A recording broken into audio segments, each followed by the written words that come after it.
Ladies and gentlemen, welcome back to the ESOC TV Twitch stream.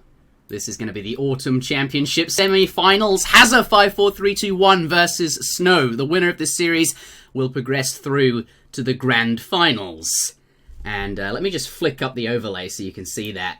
This is going to be a fairly close match. The betting has resulted in a 53% to 47%, fairly equal.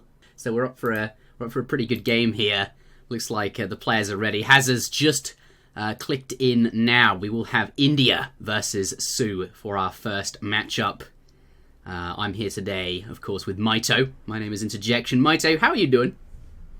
I am doing pretty good. How about you? I'm very good. I'm excited to be casting again. Now that the summer's over, I'm just pleased that I won't be working so much. I'm going to have a lot more sort of extra time, not going to be working crazy hours, and hopefully we can get back to this Age of Empires 3 thing, especially with the run-up to the definitive editions. So I'm kind of pleased about that. We will put the donation bar on in just a moment. Don't worry, Queen. Don't worry. But this morning in the south of the map, in the colour red, we do have Hazza54321. Here he is playing as India. Let's put Control-Shift-F on.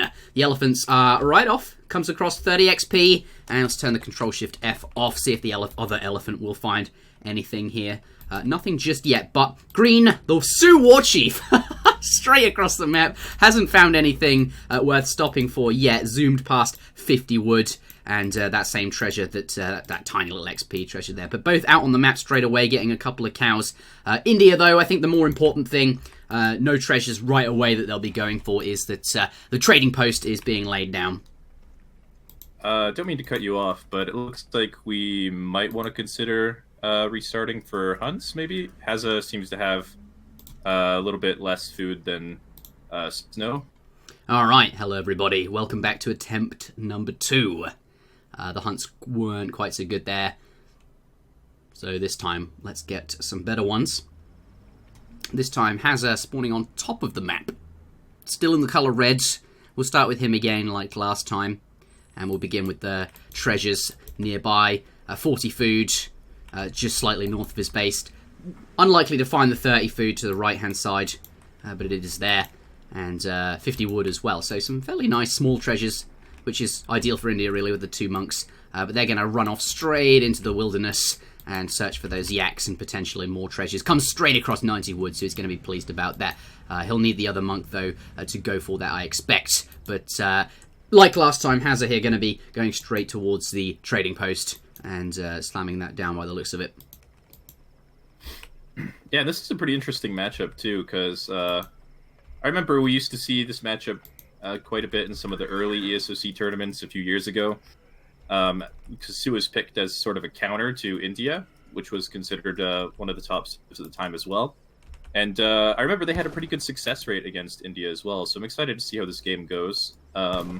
Sioux is, of course, even a little bit stronger than they were on that patch, although so is India, so should be interesting. Yeah, and speaking of the Sioux, here he is in the south. 4 yaks right away. That war chief off to a nice start. He's just coming across the 90 wood here as well, so he'll likely go back for that in a moment, just briefly scouting out the opponent's base, see if there's any treasures nearby that he can grab, perhaps some returning yaks. But I think that 90 wood going to be a point of contention. Something we don't see on previous patches is the teepees, so I think that's what you mean by them being stronger. They've well, and certainly different as well. They've got these both adding an aura, so these villagers going to be gathering slightly more efficiently because of that.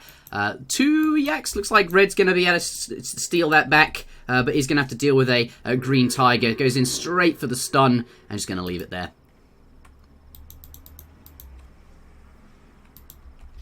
Yeah, and these 2 civs have been sort of pretty common picks on this map throughout the tournament. India, just because they benefit so much from the wood treasures and the yaks, and Sioux as well because they have the explorer. They can just run around the map, contest all of the cows and all of the treasures very easily. If you find 90 wood treasure, you don't necessarily have to start it right away. You can just run away, continue picking up the cows and stuff like that. Keep an eye on it, and if your opponent starts it, you can run back quickly and contest it. So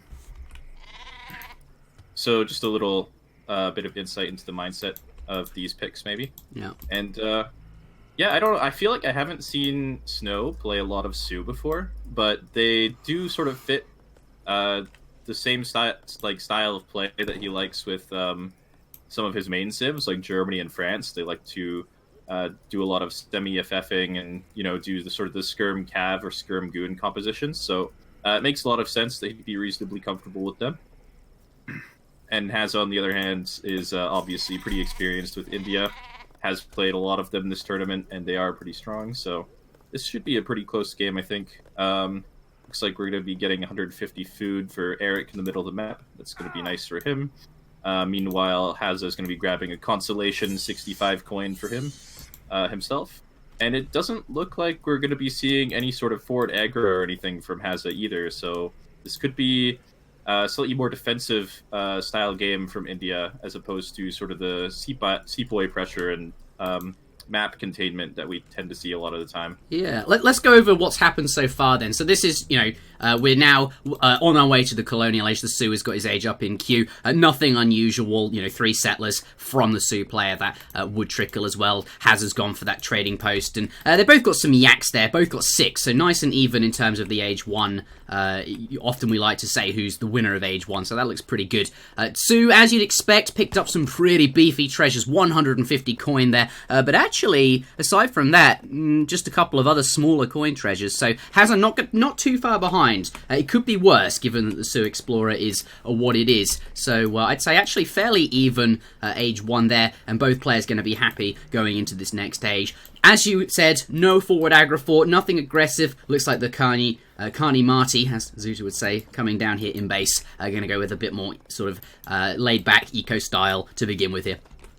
Yeah, especially now that Good Faith Agreements card has come in for Hazza. Because of that early trading post, he was able to send this before he reached Colonial. And this is sort of an option you have when you do manage to get a trading post early as India. And it basically allows you to get your consulate up super early. And the idea behind it is the discount on the consulate techs, or consulate shipments rather, will let you get a lot of those French resource crates out pretty easily in the colonial age. And that sort of helps you get all of your upgrades out and units out, and then follow up to Fortress pretty safely. So it's a pretty good adaptation for him, since Sioux is likely not going to be super aggressive in colonial against India. Yeah. And it should let him reach Fortress a little bit more easily than he otherwise would.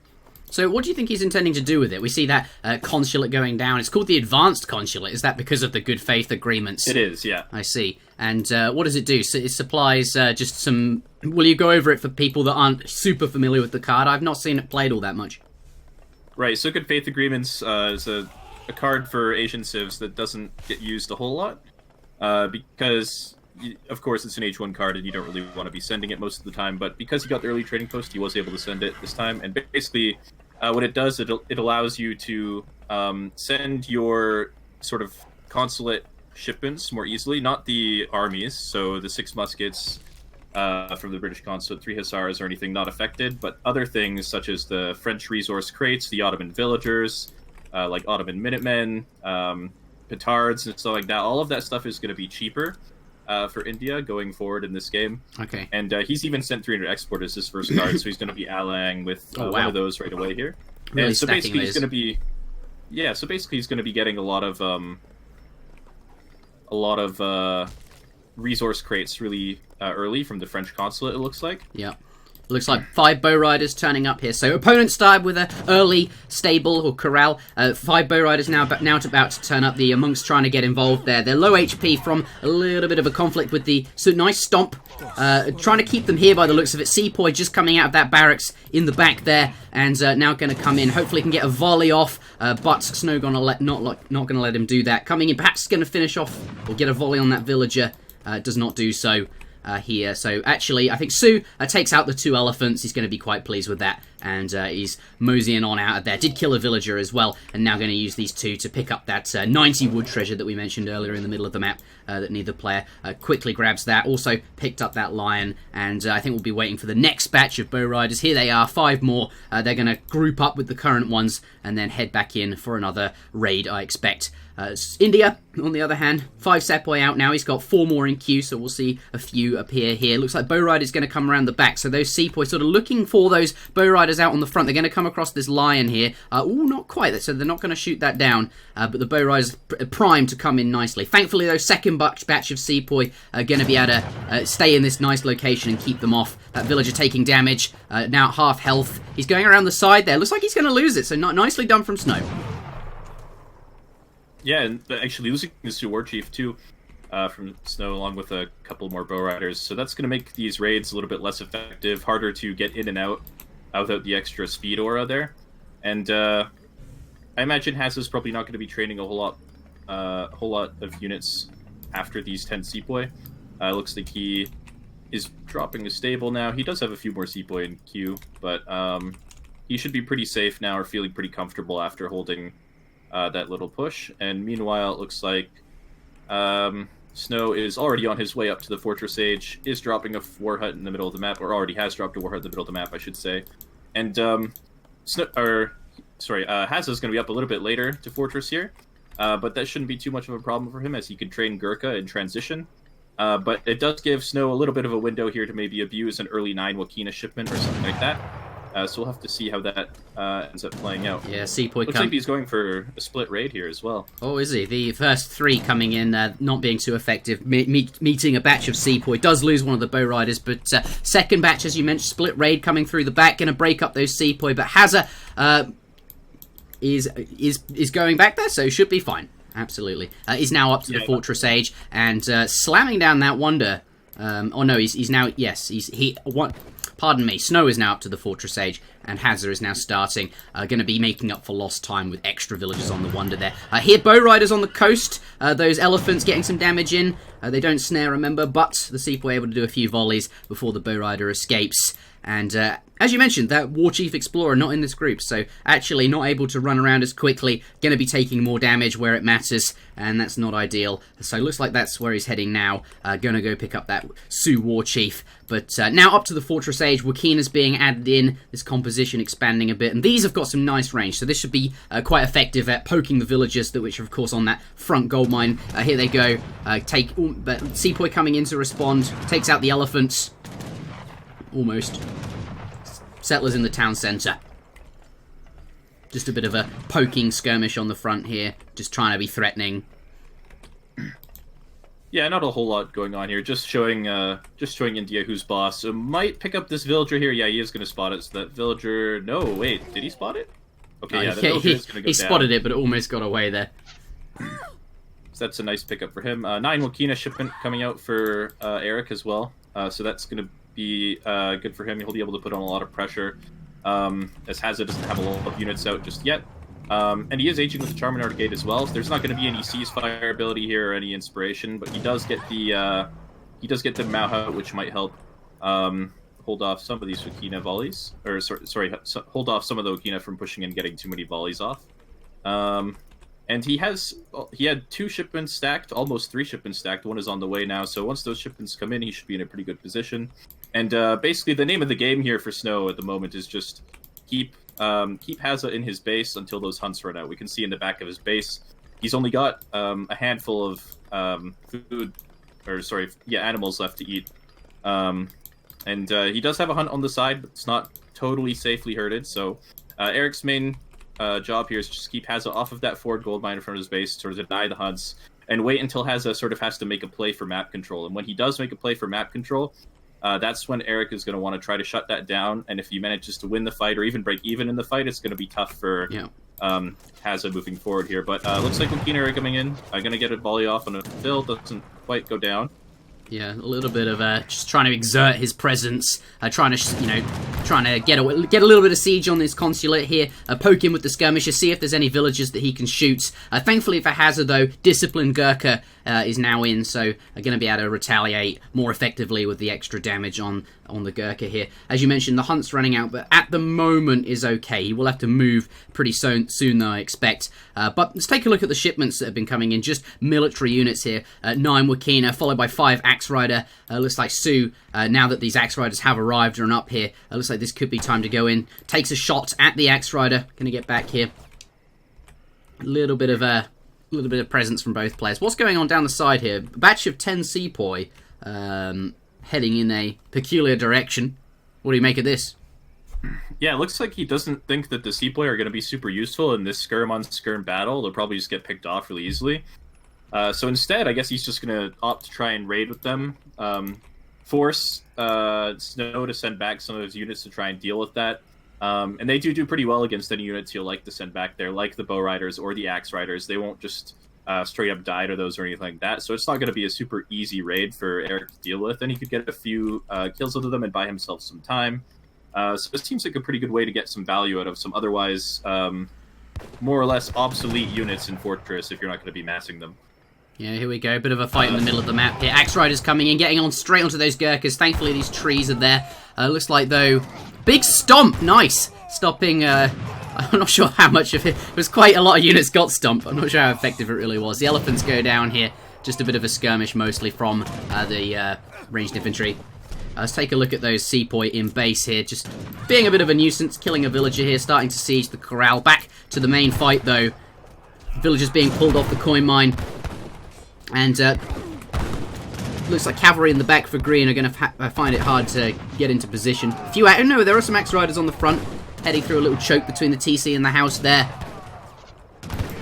This looks like actually getting quite a few Gurkha kills here. Yeah. But there could still be a shipment coming. I believe Hazza does have a shipment on the way. It could be Urmi or something like that. So we'll have to see if Eric ends up getting caught here. But at the moment, the Gurkha number is dwindling.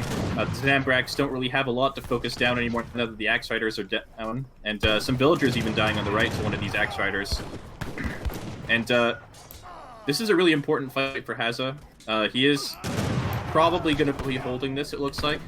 Yurumis yes, pop out. Nice, here we go. This is going to clean it up. Villagers getting back to work here, and Green knows it. The Wakina trying to get out of there. The Bow Rider's already gone. Looks like he's going to clean up these few green ranged infantry, and does hold with the Yurumi shipment. But, you know, quite a good trade for Snow. Killed off a lot of Gurkhas. As you mentioned, did lose those final Wakinas, which sort of evens it up. Yurumi coming out now to go to the Bow Riders. Is he going to notice? Thankfully, these move quite quickly. But no, the Yurumi going to finish these up. Only just noticing now. Hazza going to be really pleased with that hold and the extra pickup he managed to get just at the end there. So let's take a look after that fight at the economies. 10 villagers up for red as a result of some of the raid. Couple of dog soldiers here did manage to finish off those Sepoy. They've outlived their usefulness, but not before they killed a lot of villagers, resulting in a roughly 10 villager lead for Hazza. And Snow knows he's not done enough damage and does click the resign button there. Game number 1 going to Hazza.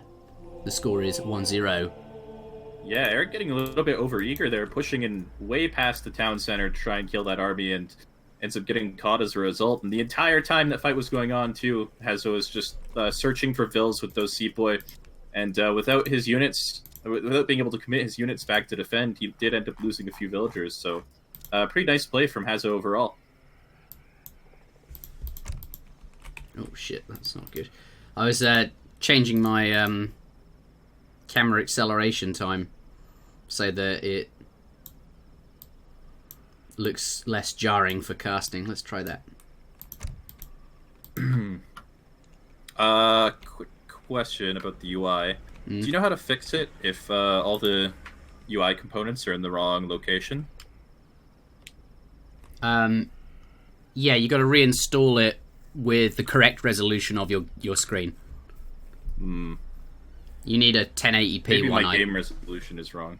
Yeah, I have the 1080p installer, but it doesn't. Okay. Well, as long as it's... Do you have the installer on your computer? Maybe I have the wrong version or something. Yeah, let me send it to you real quick. Yeah, that'd be great. Thanks.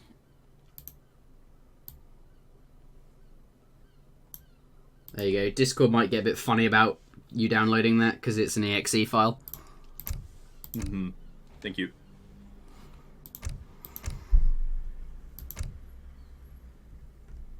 Just give me a minute here to try and fix that real quick.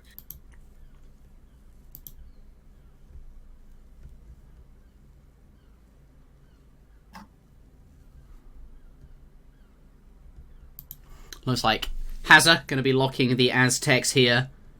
That is his civilization pick. He cannot change that now. And Snow, he lost the previous game, gets to pick afterwards. He cannot pick the Sioux. He's already used them. Let's see where he goes. The map will be ESOC Grand Chaco, a non-trading post map. So, unlikely to be picking those French and German civs that Snow is quite strong with. Or at least I've seen him play before. Let's see where he goes. How's it going, Mitoe? I am almost done installing this. Okay, should be good to go. Alright, Aztec versus Dutch. Yeah. And Eric actually picked Dutch into Aztec. That's interesting. Personally, I think this matchup is pretty difficult for Dutch, but it's definitely not impossible. How do you feel about British here? Snow is traditionally, that's a civ he really likes. Snow actually the highest rated vanilla player of all time. Certainly very good at team games as well. That's the thing he does mostly nowadays, but obviously very good at Supremacy. British being a civ he's got a lot of experience with and is very good with, and obviously on this non-trading post map could be quite effective. But electing for Dutch... Yeah, I think Dutch is just a civ that he's really comfortable defending on overall. Like, British, maybe he's more comfortable playing sort of a more proactive role with musketeer raids and stuff like that, or like Musk Huss sort of aggression. Whereas I think with Dutch, he's played a lot of games where he spent a lot of time inside his town center and stuff like that, and defending with skirmishers and stuff. So maybe it's just something he's more comfortable with, and he thinks he can sort of get away with that defense a little bit more easily than he could with the British. All right. Well, let's start with him. Hazza, here he is in the north of the map here. Won the previous game, selected Aztec, locked it, and he's going to be up against the French. Sorry, the Dutch. Yes, the Dutch. Sorry, that's quite funny. All good. That's all right. They got the same flag in real life anyway, so... Oh, top banter. Anyway, Hazza, here he is, building his 5-pip. Going to be going down right away there. Got the 3 wood crate start, so could be going for that market as well. Comes across 2 llamas right away, going to be sending them home, and this 40 coin treasure. Not going to stop for that, not really worth it. There are llamas out on the map, let's go and find them. Does manage to do so, and it's going to convert a jaguar. Probably worth doing. That nature friendship ability quite good, and we want to get it training. Here's the Dutch envoy, very nearby. He's not found anything, actually. This scouting party just comes across a native trading post, but quite barren strip of empty, treasureless land, and no llamas either. On the other side of the map, though, the explorer has a bit more success, finds 100 food. Going to be picking that up versus this outlaw blowgunner. So 2 reasonably good treasures to begin with there, picking that up and going to be getting up to the next stage quite nicely. That's going to be good for Dutch. Aztec, of course, can age pretty quick with the age fast option, can be aggressive, but here Dutch are going to be nice and safe, has the means to age up quickly with that. Hazza, mark it down in the back there, and hunting dogs now coming in. Yeah, and I guess I didn't mention this before, but I guess another option that Snow could maybe have decided to play on this map as opposed to another civ like British is because of the treasures. There's a lot of gold treasures, a lot of like really strong treasures for the early game that help Dutch sort of reach Colonial more quickly, get the bank up more quickly, and even help them get the rest of their stuff up in early Colonial more quickly, as opposed to British, where, if you're going to be stacking a lot of coin, you're probably not going to be spending it for a long time. As well as getting that extra envoy to help scout the map for those treasures and pick up the extra llamas and stuff like that. Was probably at least part of the reason behind the decision there. Yeah. There he is, the envoy, as you mentioned, walking through the base. Doesn't see anything unusual, I'd imagine. Certainly no treasures just yet. Market and a war hut, fairly standard thing. Snow, with that 100 food, now aging up. Going to be going up with the quartermaster there, 400 wood. Yeah, and it looks like Eric is actually aging pretty early, but on the flip side, Hazza's actually eating 3 of his llamas. So he may be looking to click up pretty soon here. Yeah, it looks like he's going to be clicking up 1 villager early as well, or half a villager early at least. So both players going to be aging pretty early here. I think overall this is probably better for Aztec, just because as Dutch, if you do age a little bit earlier, that does mean that getting your bank up in transition is going to be a little bit more difficult than it normally would be, as you have less villagers gathering, and you often can't switch your vills to gather wood and stuff like that until after you start aging. Whereas sometimes if you do the standard sort of 15 village up, you can switch a little bit beforehand. And yeah, Hazza already up to Fortress Age, 3 minutes and 20 seconds into the game. Some civs don't even start aging until this point in the game. So it's a pretty early age up. 2 villagers are going forward, and definitely going to be seeing something aggressive out of him. So how come they're coming forward now rather than being in position sooner? Well, if you look at the wood count, it looks like he didn't have. Oh, it wouldn't have made any difference. I see. Them. Thankfully, right. though, it looks like Snow does easier. manage to find these 2 villagers there. Going to be splitting them off. Perhaps we'll start the war hut with the villager that's not being chased or is just trying to get away and find a more secret location. Does put it down fairly close to his opponent's base mid-map here. Though Snow going to be picking up on that and going to get some siege damage right away. Make the most of that construction time. Perhaps instead going to siege. Attack the villager. I don't know, something like that. Being a nuisance in the middle of the map, though, for sure. And that is the case. 2 alligators, though, the treasure guardians from the tank is his name. I suppose that's also a description. Have been converted and going to come in here, going to deal with this explorer. Actually, they do quite good damage. Does crackshot one off. That was available and is quickly going to finish this off. But that does give time for this war chief to come in. And Green might want to head on out now. If not before, certainly with the Aztec explorer attacking him. Yeah, look how much damage that explorer managed to do that war hut. It's down to 1300 HP already.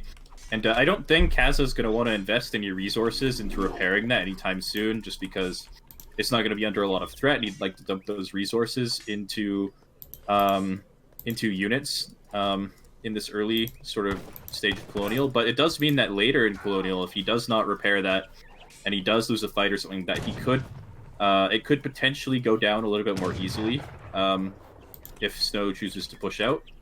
So that's a pretty nice pickup for him. Doesn't lose the Explorer either.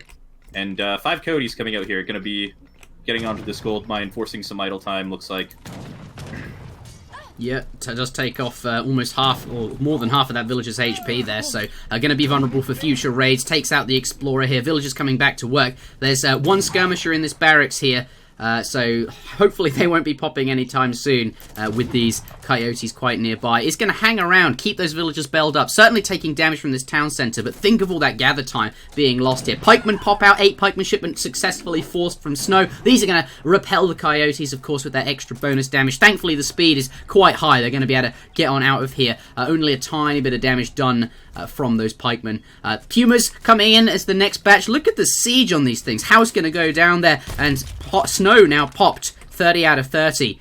Is not going to be having any more units in queue until he can get a new house up. Thankfully, though, does manage to get that batch of skirms out just before the house goes down, and that's going to prevent these pumas from doing more damage. Also has those pikemen to stop the coyotes, although there are more of them here. Looks like Mate's Holton shipment does arrive, and that is going to be a nice little power spike for the red player here. Coyotes coming forward, going to go straight onto those skirmishers, force the pikemen forward, and just a little bit of threatening going on. But for the time being, going to be relaxing, heading off, perhaps waiting for the next unit shipment there before coming back in. Market now going down for Snow. Let's take a look at the text being researched. So hunting dogs coming in. But Mitoe, Red's coming. Here he is, forcing the vills in. Oh no, there's one popped out. He's not going to get any villagers, but he is going to be able to force more idle time. And this building placement from Eric is making it really difficult to defend this early aggression. He doesn't really have anything blocking that gold mine. His hunt in the back of his base there is sort of running out. He sort of had the herding on that forward hunt denied, and it's not going to be super easy to get back onto that. So while his buildings are a little bit more safe, he's placed sort of the houses in the back, the racks in the back, even the market is sort of placed a little bit more safely. That does mean that gathering this from this gold mine is going to be really difficult, and that's going to be probably the focus of Hazza's aggression here once he gets a little bit more units out. And we'll have to see if Eric has enough resources to really get to Fortress Age before that becomes a problem. Yeah. Or maybe he might not even have, he might not be able to go to Fortress Age with how exposed this gold mine is. He might have to start dropping a stable, maybe maybe train some Hussars. or something like that. He is only on 2 banks as well. Yeah. So this is definitely a rough position for Eric to be in. And 3 Warrior Priests coming out for Hazza too, actually. So maybe he's aware of sort of the situation that Eric's put himself in with his building placement and with the lack of banks that he saw out front of the base. So he feels like he has a little bit more time maybe to sort of ramp up that economy a little bit and go for a little bit of a later timing. Yeah, it looks like Hazza doing a good job on either side here. Coyotes coming in from both sides. And Villager does manage to pick one up, so certainly worthwhile. As you mentioned, Stable going down in the back here. Perhaps he is finding it a bit tough to get to Fortress and wants to play something more colonial. Hazza managed to force that 8 pikes, and now this Stable as well, so probably going to be pretty pleased. I think he saw it when he went in with those Coyotes, so he knows that that Stable is a presence on the map here. Volley onto the Coyotes. Thankfully, they don't take any bonus damage there, forcing them off. A few Mace Halton. Looks like the Green Army is Green he's got a big mass now, so he's perfectly safe. But that Stable already gone down. He's not going to be getting up anytime soon. And I think this Colonial Age is probably where Aztec wants to be fighting. What do you think? Yeah, for sure. And like these Coyote raids, I don't think he's really intending to do any damage with these raids either. He just wants to, keep an eye on what Snow is up to, make sure that he's not adding any additional banks, and he also just wants to keep him on his toes and make him sort of think twice about going for an age up or anything like that. And as we can see, like, he hasn't dropped any additional banks or anything like that. Like this pressure, even though it's not like super all in or anything like that, is enough that he feels like he's not quite safe enough to invest into those resources. Even sending 3 Hussars, wow. Even sending 3 Hussars. So he definitely is feeling the pressure, even if the pressure is not as direct as we see from a lot of other Aztec players. Yeah, looks unfortunately, the Mace Badge is popping out into the units here, and he's just going straight for the Warhead. I don't know if there's enough Aztec units here to defend it either. He did repair it earlier, so it will go down a little bit more slowly than Eric would have liked, but it is going to go down nonetheless. Yeah, it goes down. Nice. It's got his big buttoning queue as well, but it's not going to be able to pop. And that's a great feeling for Dutch, is when once that Warhead is down, you feel like you have so much more breathing room. You can start dropping more banks. You can think about aging. So Hazza has to be really, really precise in how he decides to follow up on this. He can't really allow Snow to age up to Fortress for free or get a lot of banks up for free. So he's dropping a Warhead now on the left side of the map. But that's going to be the only military building for him for a long time, and they do build pretty slowly. 1 villager going down as well. All of his resources are actually pretty exposed. Like, Snow could actually choose to push if he wants to. And this is just going to be a tough situation for Aztec, it looks like. Yeah, looks like he had to train a few more pikemen. There's certainly more than 8 there, so has done that. Got some cavalry out now on the borders, as we saw from the Stable earlier. Skirmisher mass. Yeah, this is looking pretty solid for Dutch here. Cav going in. They're going to be scared away by a Puma. A few Pumas. Does manage to, though, to pick off 2 villagers, so pretty nice. A few villagers up now. Green in a pretty good spot. He's going to be quite happy. Yeah, he picked up a lot of villagers just now, and his 3rd bank is finally down. Just training more Hussars, though, so it doesn't look like he's got any intention of aging yet. So that's still good for Aztec, but he has to be careful about losing access to sort of these hunts in front of his base. He doesn't have any safe hunts for his villagers except for this hunt over here, maybe, but he doesn't have any villagers over there right now, so if he's not careful, he could be totally forced off of resources, and once he's forced off of resources, it might not matter that he's forced Dutch into sort of this colonial style with less banks available to him and everything. Yeah. It's looking, traditionally we see Dutch go up to the Fortress Age, and that's really where they want to be. They get that Reuter skirm composition out, but Dutch looking pretty healthy at the moment. He's going to be pleased with where he is. He's found this extra war hut on the side. He's got control of the 2 forward hunts, as you mentioned. Quite commanding position in the Colonial Age, up on economy as well, given the banks. That wagon coming in as his most recent shipment, and going to be getting greatcoats in now as well to boot. Just keep safe from those raids. Don't want to risk anything, don't let any villagers die, and just stay in this nice spot here. Even finds a couple more villagers just hidden away, tucked up here from Hazza, and he's now sort of just bleeding out, slowly losing things like this war hut, those villagers just dying out in the open there, and whilst he's massing, Dutch equally getting ahead just as much. and he needs to go out and find some hunt. If he can't stay here forever, and he knows it. This is a little bit of a problem for Hazza right now. Let's see how he handles it. Yeah, it looks like he's just biding his time for now. He doesn't really want to fight that army straight up. It is a lot larger than his army. He hasn't been training units for a long time because of those war huts dying. And still, or actually, it looks like Snow might be trying to age soon. 700 coin has arrived. He doesn't really have a lot of food in the bank, but he does have a lot of gold, so he could think about aging soon. He has some llamas available, but other than that, he's really just forced onto these berries from these raids. So it will be a little while before he reaches Fortress. And that does still give Hazza a chance. He is massing more. He is still massing units. I think he is still aware that that Snow isn't really aging yet and can't really be aging yet with the amount of food he's gathering. He's been raiding these hunts a lot. He knows that Snow must be gathering off of these berries if he's getting any food income at all. Yeah, coyotes do catch the cavalry there. He's looking for some hunts. He's looking for raids. This is where he headed to find some villages. It looks like we're going to have a fight here. Coyotes engaged. Pikemen coming forward. Puma's going to be nicely on those cavalry. No, they're going to get back. They're bleeding out. Skirmishers doing damage there. Looks like those coyotes trying to get into position to go onto the skirmishers. Looks like, though, we're just going to chuck everything in. The Puma's causing a bit of trouble for the cavalry. Most of the green cav stuck in the back there, not really being able to do any damage. The Mace Halton trying to pick off these pikemen here to keep the coyotes. A few more Pumas coming in just in time as well. They're going to be able to stop the cavalry, which have now made their way to the front, coming forward. Those skirms, though, have managed to take most of them down. And actually, this looks like a commanding green victory. All the coyotes down, and now those hussars able to just jump on top of those Mace Halton and attack move them. Meanwhile, all these villages very nearby. This, not so good for Hazza. Yeah, and going to be calling the GG, so you got to be questioning Hazza's decision earlier in the game to send the 3 warrior priests when he did. Like, he did a good job of keeping the pressure on despite sending that, but he didn't have enough stuff to defend the war hut as a result. And as a result, Eric picks up the win. And before we move on, I just want to point out something really nice that Eric actually did in that game as far as unit composition goes. And what it is basically is he didn't overmass on skirmishers. A lot of the time, Dutch sort of focus on these skirmishers sometimes a little bit too much, especially if you're playing in Colonial.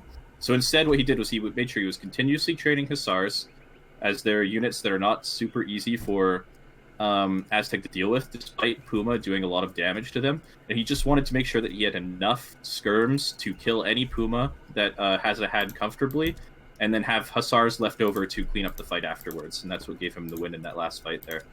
Nice stuff from from Snow. Does manage to even it up. The score is now 1-1. 2 fairly short, sort of, well, it's not super short, but 2 sort of 15-minute games there in a row. Early stuff in this series. It is best of 7, so first to 4 victories. Both players got 1 point on the board, so no one going to be feeling particularly far behind at this point. And we should be up for a good series.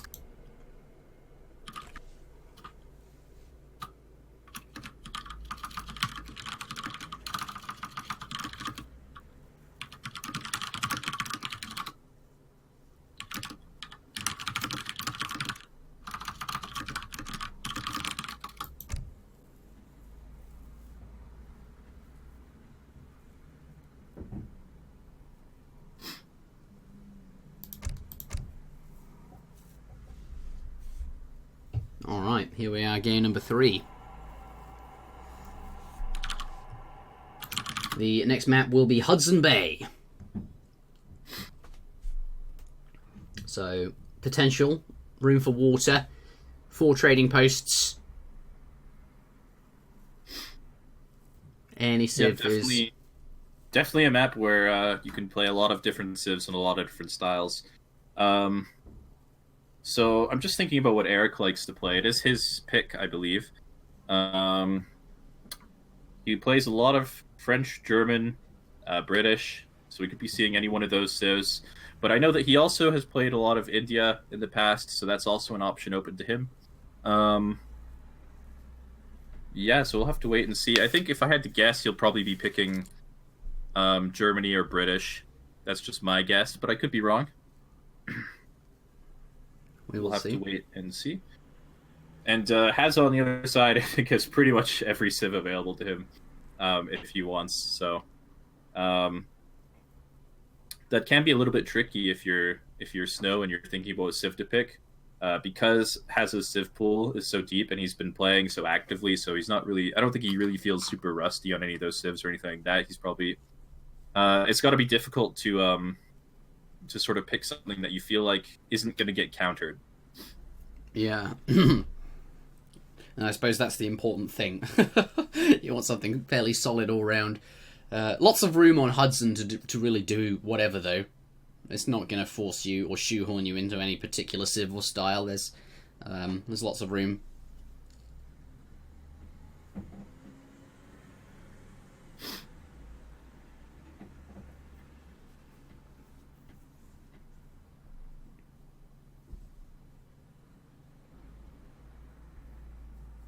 France coming out from Snow. So okay. Makes a lot of sense. Yeah, France a civ he's very comfortable with. Something he's played a lot. Quick response from Hazza there. Yeah, it's a civ that's also pretty good in most situations, and that's kind of what I expect from Hazza in this matchup. It is a civ that he played this matchup against me as well in the last tournament round. So it's definitely a matchup he's comfortable with, and it's a matchup that's not super easy for France if they don't play perfectly. That being said, this is a TP map.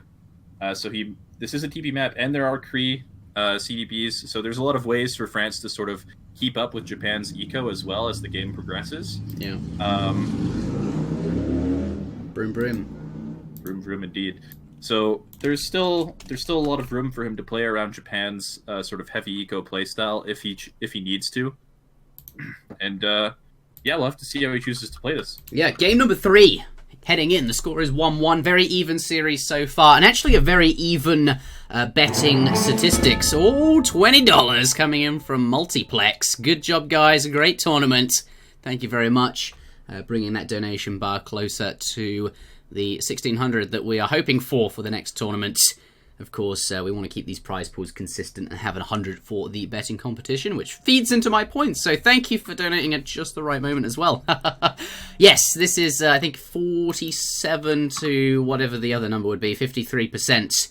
That Snow is the favour to win, but still very, very even. Hazza, he's done very well in this tournament so far, particularly against you, Mitoe. So, are you hoping for him to go all the way? Because then you can say, I was defeated by the winner of the tournament, and you can say that and feel a bit better about your performance last time.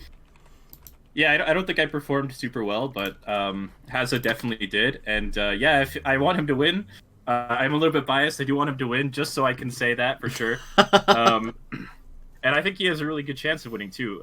They're tied up right now 1-1, but Hazza's definitely a strong player, as is Eric, and I think it could go either way. Yeah, so and it's proven to be quite a close series so far. I think this matchup in particular is going to be good fun. France, sort of that all-rounded civ, and then we see Hazza come in with the Japan.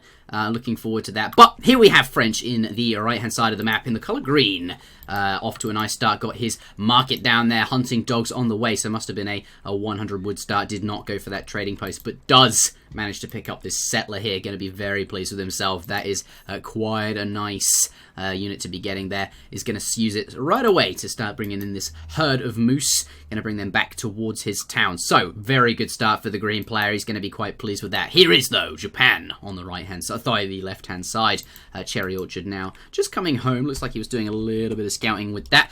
Cleaning up some of the map, trying to find some things out there. And as a result, not so good. Only finds the one sheep. Is going to come across a second. Oh, no, that's green. Pardon me. Green doing quite well in terms of sheep. He spent quite a long time grabbing that sort of settler treasure early on there, so I wasn't going to get all that scouting. But then again, I suppose Japan's monks are quite busy as well. Actually, that's not true. They haven't been building any outposts. Sorry. Anyway, the point is, only a couple of sheep for Hazza. I was expecting to see more. But so far, shipment sent. Fairly standard stuff from Japan. That looks like heavenly kami style that we're used to seeing. sorry to cut you off there. Actually, I think he's sending 3 boats. If you look at the deck. Oh yes, you're absolutely actually, 3 right. fishing boats There has they just are. arrived. So Yeah, I was just looking at that Portuguese consulate, and I thought, okay, he's just going to be doing the ordinary things we expect. But on a water map, this is quite good, right? It's like it's essentially a free villager shipment. yeah, and they gather fishing boats gather fish at the same rate that the villas gather berries as a base rate. So it's essentially a 3 villager shipment for sure, and it does preserve some of that food on those berries moving forward in this game.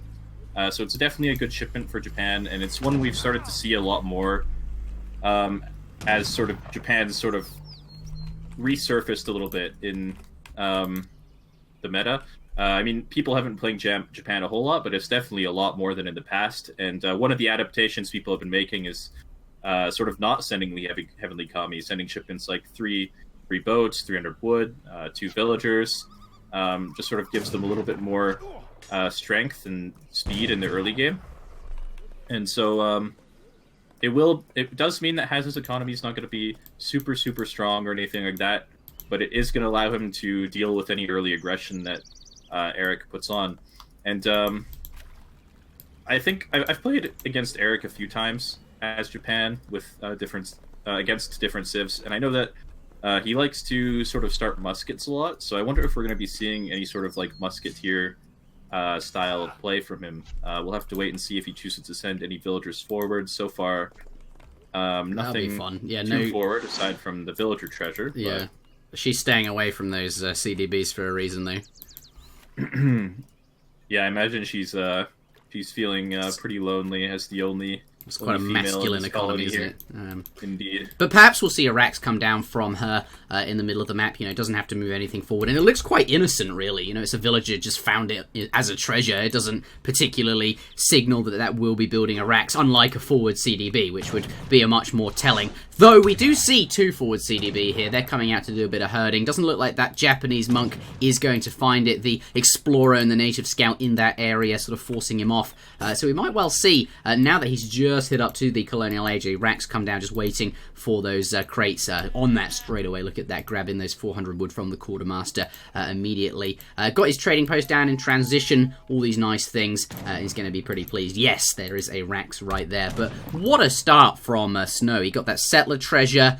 He managed to find the 160 XP, which is quite beefy as well. And managed to win out on the lambs. He's managed to get more sheep than his opponent. I think he's eaten a couple, perhaps potentially uncertain about that. I thought he had 4 at one point. But Rax has just gone up now, so let's switch on over to units in queue and see if it is musketeers. Mitoe, you're absolutely right. Yeah, so he is going to be building musketeers, and basically what this does is it just allows him to siege shrines while also making it a little bit difficult for Hazza to defend them super easily. Like muskets don't siege shrines as effectively as pikemen, for example, but they do it a little bit more safely because they can't just get chased down by Ashy or just get shot at by the monks from range or anything like that. So it will give him sort of a little bit more safety in sieging those shrines for sure. But as they move forward in colonial, it does mean that they are a little bit more easily countered by things like Yumi than maybe crossbows. So we'll have to see if he chooses to transition out of muskets at any point. 700 wood has arrived. Probably just going to be dropping a couple more military buildings with that. And on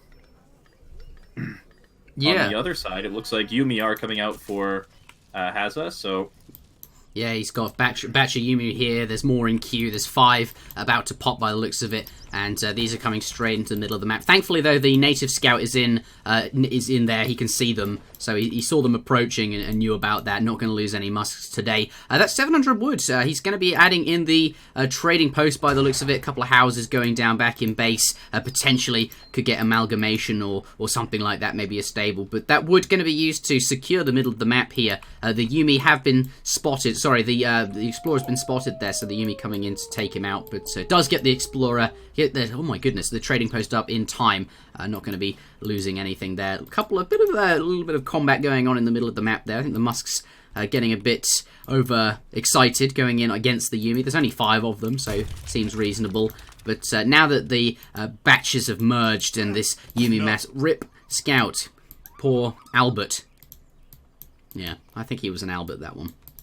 It's gone down. Looks like the Yumi, though, are going to be quite effective against this Musketeer mass. I wonder how many shrines he's going to be able to take down now as a result of that. Yeah, look, Musk going straight down, and their resolve dropping to 0. Look at them retreating. Though we do see... Yeah, but we do have Hussars coming out. Yeah, thankfully he's got some Ashes out. Otherwise, this would be a bit of a sticky wicket. Besterios as well. The Ashi are not the greatest anti-cav. They do less damage in melee than other Musketeers, and they're going to drop really, really fast here. But they might buy some time for the Yumi and the crossbows to get away. Yeah. And yeah, Eric doesn't feel super comfortable chasing those units, but it is a good pickup for him nonetheless.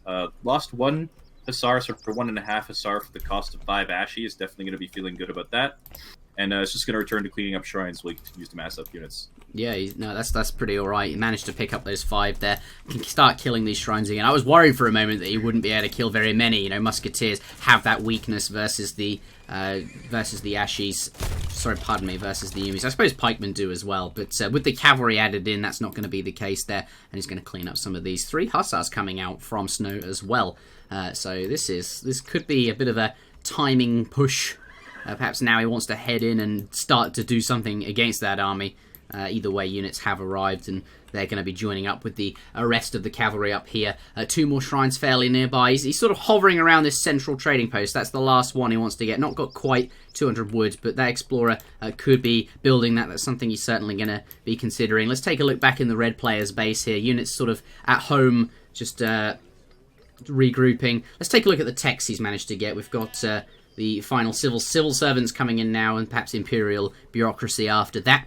But Japan not slacking on the techs. The villagers are gathering reasonably well, and that's what we'd expect from Japan. Let's take a look at the French villagers there. Yeah, steel traps in and placer mines. Here we go. A bit of and Hussars are getting onto the Yumi. Oh, those Ashes in and out of melee attack, just taking damage there. Here we go, switching back into melee mode. And now having to get back. Being used as pikemen is not ideal. Yeah, it looks like there's not quite enough of them to force off these Hussars, and the Musketeers are just going to be getting a lot of free shots off at these Ashies. Count is dwindling. More Hussars coming in from the as reinforcements as well. Irregulars popping out to try and force away these Hussars, but he doesn't have any anti-cav to combine with them, and Eric's just going to be pushing straight in here. He's going to be forcing villagers to gather. Or sorry, to garrison, and there are Ashigaru in queue, but this is going to be a tough situation to hold. A few villagers going down, and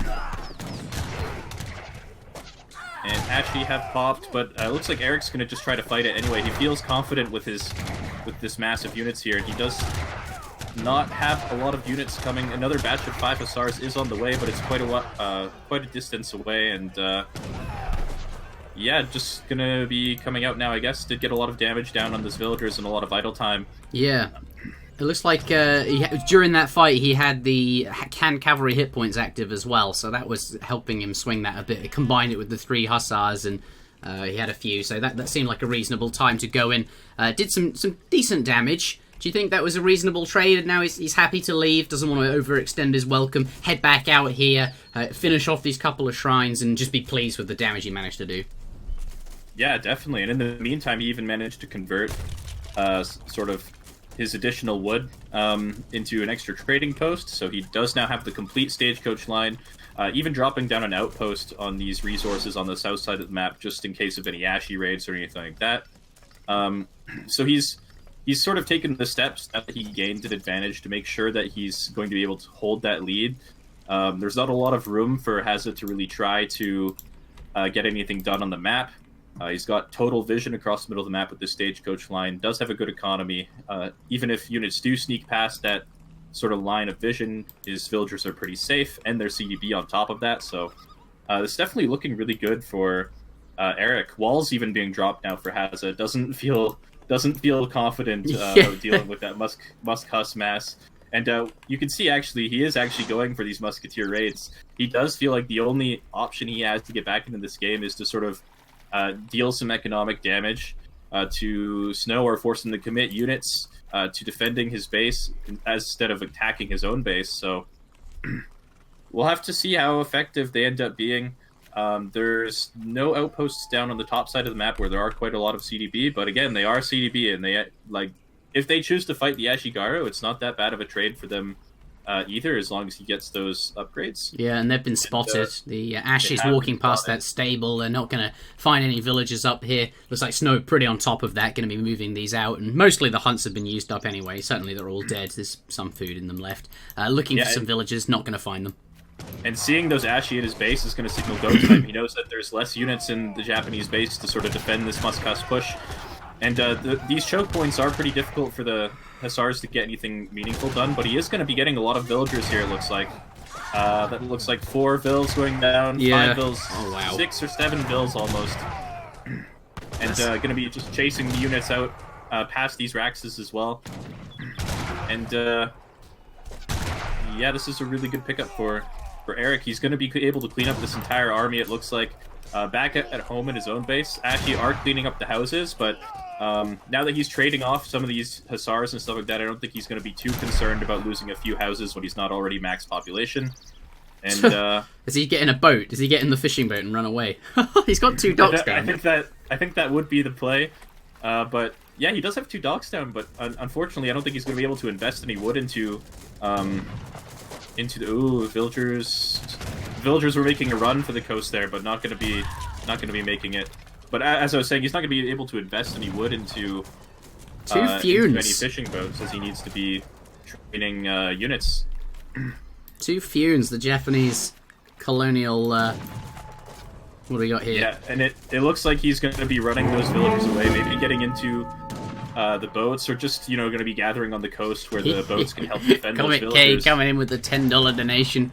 He says we need more money for Eric's prize winnings when he eventually wins the 2019 championships. Thank you very much, Comic K. Looks like everything retreating to the coast here. The funes are going to be the saving grace. He's going to be able to get the villagers inside, but most of them have died before managing to do so. The boats do have quite a strong 2 caravels in response here again to deal with these boats. So their broadside attacks are going to be negated. Their offshore support are not going to be helpful, but does escape into the boats, and that speed on these going to be moving off. I think there are units inside. Yeah, 14 units in one of those half HP funes are going to drop them further up the coastline out of harm's way, using them as a garrison point. But Hazza realizes that Snow is the victor here. Those 2 caravels going to negate the bonus that these 2 boats supplied.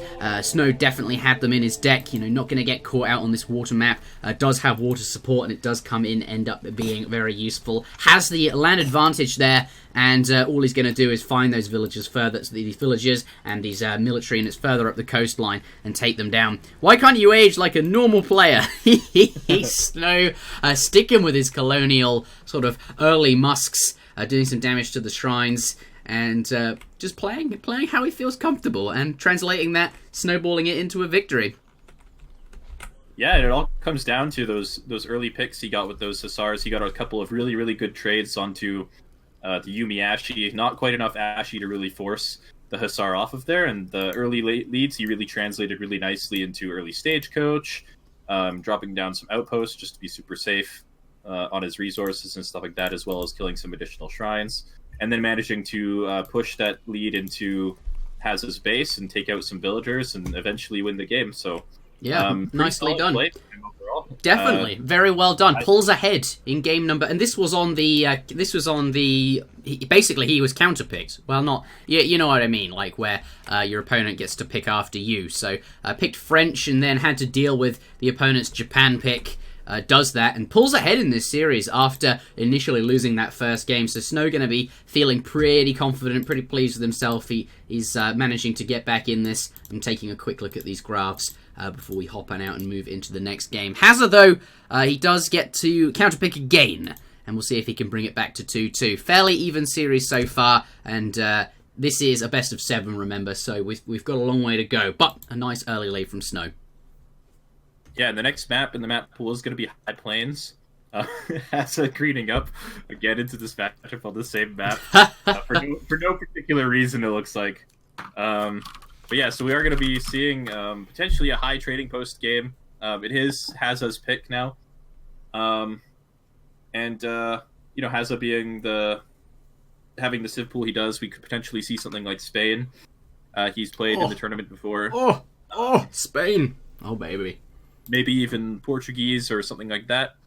So we'll have to see what he chooses to play. And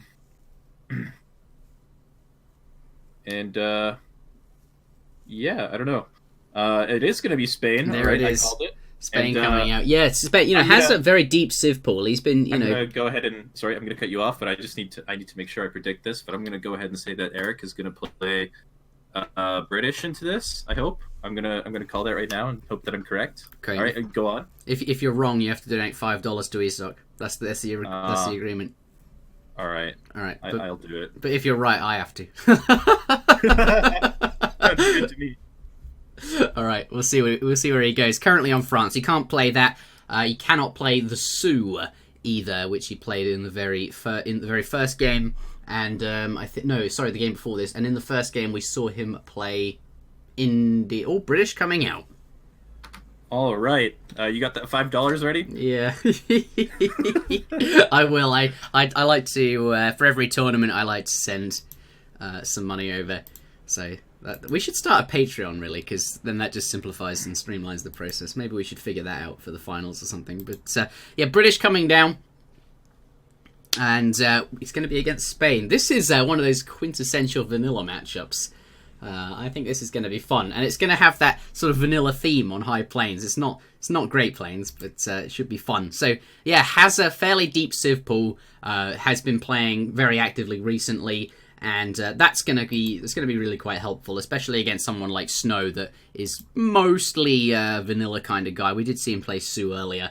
But as I mentioned, Snow, one of the highest rated vanilla players of all time. That's his area of expertise, and we're seeing that in his CIVS picks. Looks like the players have greened in, and we will be heading into game number 4 on High Plains. The score is currently 2-1 in favour of Snow. Will Hazza pick this game back up and even it out? This is a best of 7 series, so a long way to go, but I don't want to be falling behind and losing that confidence. Here we do have Hazza playing as the Spanish in the colour reds, spawning on the map in the north.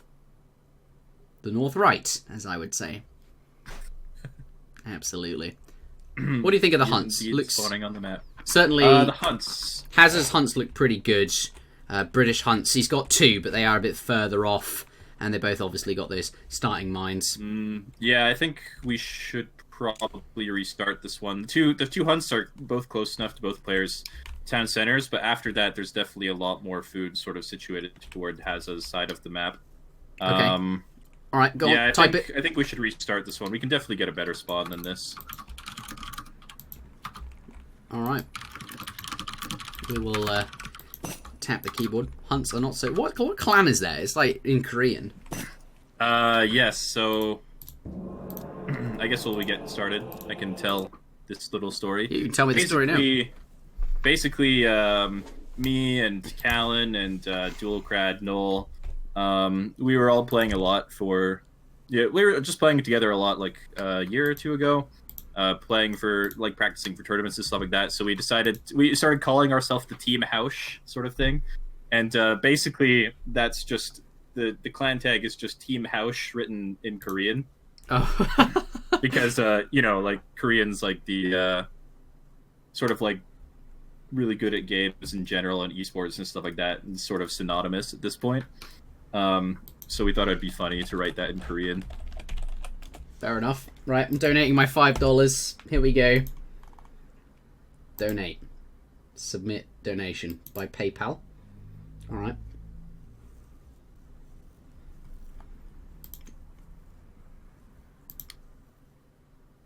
I changed my password recently. Let's green in. You do the intro. Mitoe intro. Can we get some PogChamps? Okay, I shall do the intro.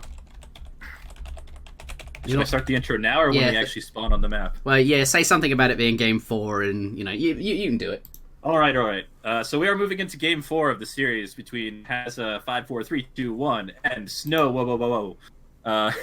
In the semifinals here. It's going to be Spain against British on High Plains. Saving EP recorded game. Going to be looking at where the players have spawned pretty soon. Just going to do a quick check on hunts, actually. That seems better, doesn't it? They look much better this time. Yeah. Yeah. Mines look. Mine's not so good, unfortunately. Okay, well... I'd say that mines are a lot better for... Interjection has donated $5. Thank you very much, Interjection. That definitely was me. Or was it?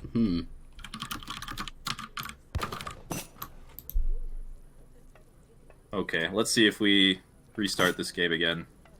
Alright. I will attempt the intro again. Alright, I'd like to hear that. You gotta say what the score is and stuff like that, and just imagine someone tuning in for the what would they want to know? Okay, if you're tuning in for the first time, then you should know that we've been sitting here for an hour. Restarting. Yeah, mine's my no butt's good. starting to get a little bit uncomfortable. My cat's getting a little bit antsy. Oh wait, am I supposed to talk about the players? Yeah, who are they?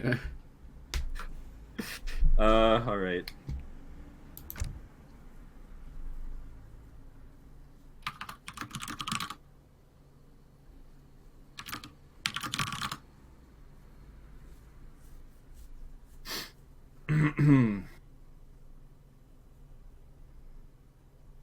All right, this is... I believe in the spawn this time. Believe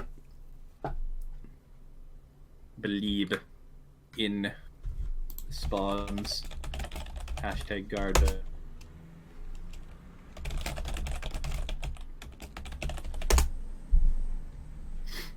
Believe in Garja. In the Garge.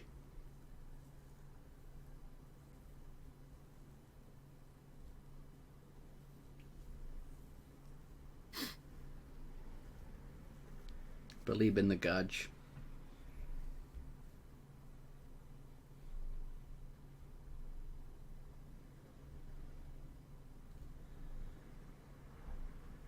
Both players might have selected the colour red. What do you think of this tactical decision? Interesting. Well, you know, if you've both selected the color red, it means when you green up, the text that warns you that you've selected the same color as another player is also red. So, if I have to analyze this with the lens of my English degree, I would say that, you know, since red is the color of blood and there's going to be lots of red, it's going to symbolize just how bloody this game is going to be. Yeah? What about green? Green. It's like... Green is the color of grass, and fertility, growth and etc. plants. So Yeah. It looks like Snow's going to be growing his economy with lots of manors and stuff like that. Yeah, I think that's a pretty accurate representation. It also symbolizes his growth as a player moving into the semifinals here. I believe this is his second appearance at the semifinals, so we'll see if he's grown enough to advance to the grand finals of this tournament, and hopefully take home a win for the first time. I think. Oh baby! As an AOE3 Stanley player, Winston. So. He's congratulations, Mito. Happy birthday! $5 from Mr. Winston. So thank you. Can we Thank get you for the birthday wishes? That, I am now yeah. currently sitting at like almost 2,000 years old. It is your birthday today, right? That is true. It is. I think I'm breaking some records on age here as well. You've had quite a few birthdays this year. I don't feel particularly old either. Are you ready? Yeah, you must be. Yes, it is also my birthday tomorrow. So if you guys, if you don't feel like getting me a gift today, you know, it's never too late. All right, here we go, tomorrow ladies and and the day after gentlemen. that. Jumping into game number 4 in this best of 7 series between Hazza54321 and Snow. The match will be British versus Spanish on High Plains. The score is currently 2-1. So we will start with Hazza spawning on the top of the map in the colour reds. He has 1 point here. If he wins this match, it will bring it back up to 2-2. Equal footing. Still a long way to go, but you don't want to get behind and lose your confidence and your chill and your chi. Something like that. Couple of villagers going right through the town centre. They're straight onto these crates. Double wood start. Going to be pretty pleased with that. and the War Dog and that Explorer heading off straight into the wilderness to find some treasures. Let's see what they come across. Ignoring that 30 food for the time being, just not worth getting that right away. 70 coin nearby. Could potentially go for that nice quick treasure, but seems like a safe one he can go back for, and might want to find something else. Not anything nearby just now. Green, though, 80 wood. I don't think he's come across it. No, he has seen that by the looks of it. Looks like when you come close to a trading post or something like that, it illuminates it. 80 wood, there's something he'll certainly consider, but being a double wood start, Snow playing as, of course, British. Ooh, wait a minute. A trading post as British? How do you feel about this? Yes, green in the south of the map. Oh, $2 from Castetti. Cassette. AOE. Yes. Le Castete? That guy. You know what? Yeah. I feel like I used to know how to say that name. I don't know. Thank you for the donation, though. Yeah. What do you think of the trading post? Yeah, so I'm not super surprised to see this, actually. I've seen Eric use trading posts a lot as British, and I'm not sure if he chooses to go for Virginia Company, but it's definitely an option available to you when you get a trading post start. You do get your 3 villagers a little bit early to sort of compensate for the 1 villager you will be missing on not having that additional manor. So that will help compensate a little bit for the vills, and then you can usually follow up with something like Virginia Company to sort of expedite that manor boom in transition to colonial here. But I think from having played against Eric occasionally, as well as having watched him play a bit, I don't think he likes to go for Virginia Company usually. So I think what this is going to do is just speed up his build order a little bit in colonial, and allow him to get sort of those unit upgrades out more quickly once he's sort of completed sort of the standard sort of British build, like 700 wood, 5 vil, 600 wood, and then straight into like unit shipments and stuff like that. Or sorry, not unit shipments, unit upgrade shipments. And that'll help a lot with any sort of colonial timing push he tries to go for against perhaps something like a Spanish FF. So that's going to be my prediction for the moment. Yeah. Just sort of speed up that tempo a little bit, get that trading post down, make everything flow a bit more quickly. And some players like that anyway. That's something they feel more comfortable doing. Trading post going down. But he got that 80 wood treasure as well, so he's not far behind. Well, he's actually just sitting there, not doing a whole lot, but certainly a good treasure for British. A little bit of a skirmish in the middle of the map with those explorers there. I think Red was wanting to go in and perhaps steal a treasure. Thankfully, though, for Snow, he'd mostly completed it by then and did manage to pick up that 75 coin treasure. Sorry, when I say Snow, I mean... Looks like somebody did steal... No, Hazza got it. Pardon me. I'm getting confused looking at the treasures there. The explorers, though, coming back close to each other. Both people now got their age up in queue. Spain will be going up slightly quicker there, but these explorers at it again. Yeah, and if you check at Hazza's deck and then a number of shipments he has, he's definitely sending advanced trading posts. So this is really good for Eric, going to be forcing him away from those trading posts. Hazza's going to have to wait if he wants to place any of those. And, I guess that's another sort of benefit to dropping this early trading post as British in this matchup, is you deny one of those TPs. Oh, yeah, look at the second one going down. I think he realizes it too. That's interesting. British just, going to forgo their trading post forgo their manners bonus in favour of these extra trading posts. And Snow, he's going to be a real problem. Already got that second one going down. It looks like, though, he's got a couple of villagers, the red player, in position, going to be getting those final ones, and then he'll have to work on them. But not going to get that whole route, and this bonus isn't going to pay off quite as well. Wardog was trained from the green player there. Looks like, though, that's interesting. Getting a little bit of get a shot in, and then go back to building whilst the animation recharges. But 75 food is all that extra HP bonus from the age up. That's quite nice on the Wardog as well. But basically they shadow tech, which is quite cool. How do you feel about this? It's 75 food, but he's managed to do significant damage to the green explorer, slowed him down, and maybe the red one will be able to catch up and finish off this fight. Yeah, Dora the Explorer coming in here, going to be snaring the British Explorer, so he will be doing a lot of damage to that there. Is also going to spot the outpost wagon. It's going to see sort of general direction that it's heading off in, so that's pretty good for him as well. And Hazza actually dropping his own outpost down next to one of these trading posts. And otherwise, looks like He's still chopping a lot of wood, so he could... I wonder what he's going to be doing here. 100 cheer from Eddie Holland. Thank you very much. Hi, I just joined. What's up so far, he asks. Mitoe, would you like to tell him? Sorry, I missed that one. Sorry, continue your train of thought. That's what he wants to know. I was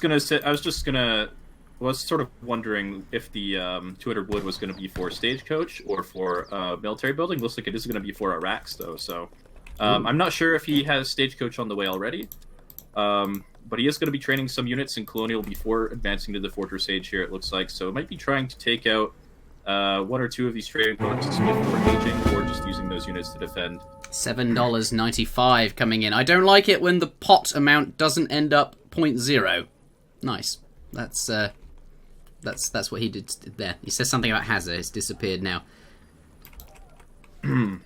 Continue.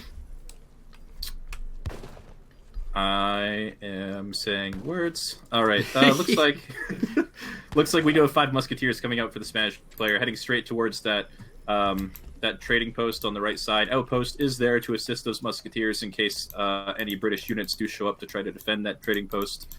Meanwhile, back in the British base, not a whole lot going on. Manors being constructed. Real estate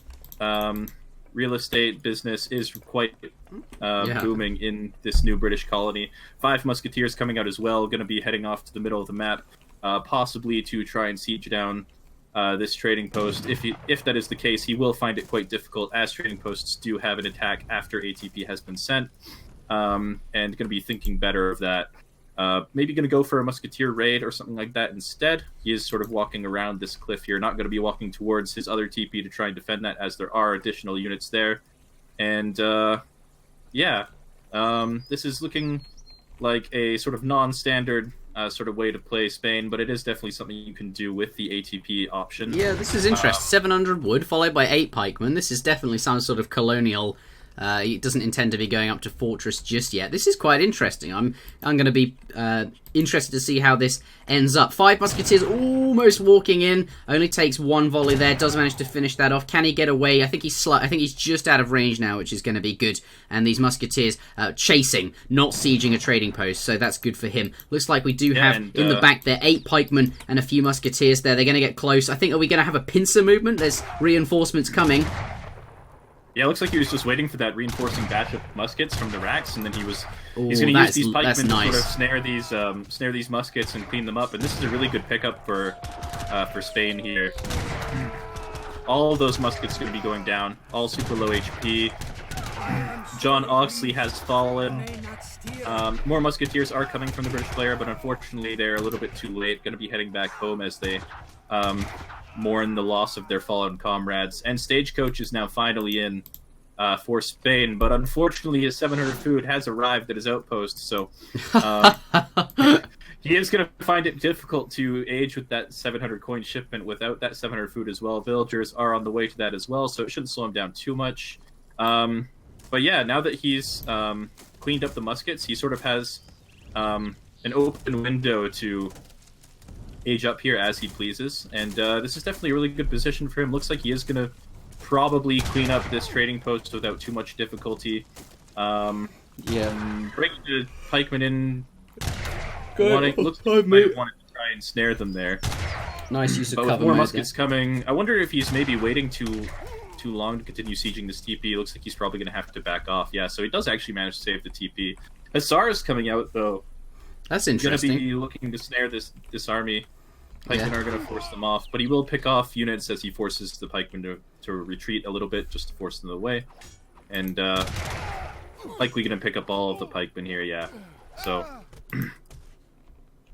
they got some work done though. They managed to facilitate that trade earlier, kill off a bunch of musks, and then they did good siege damage. Good use of that 8 pikeman shipment. Traditionally though, not great unit shipments for Spain offensively.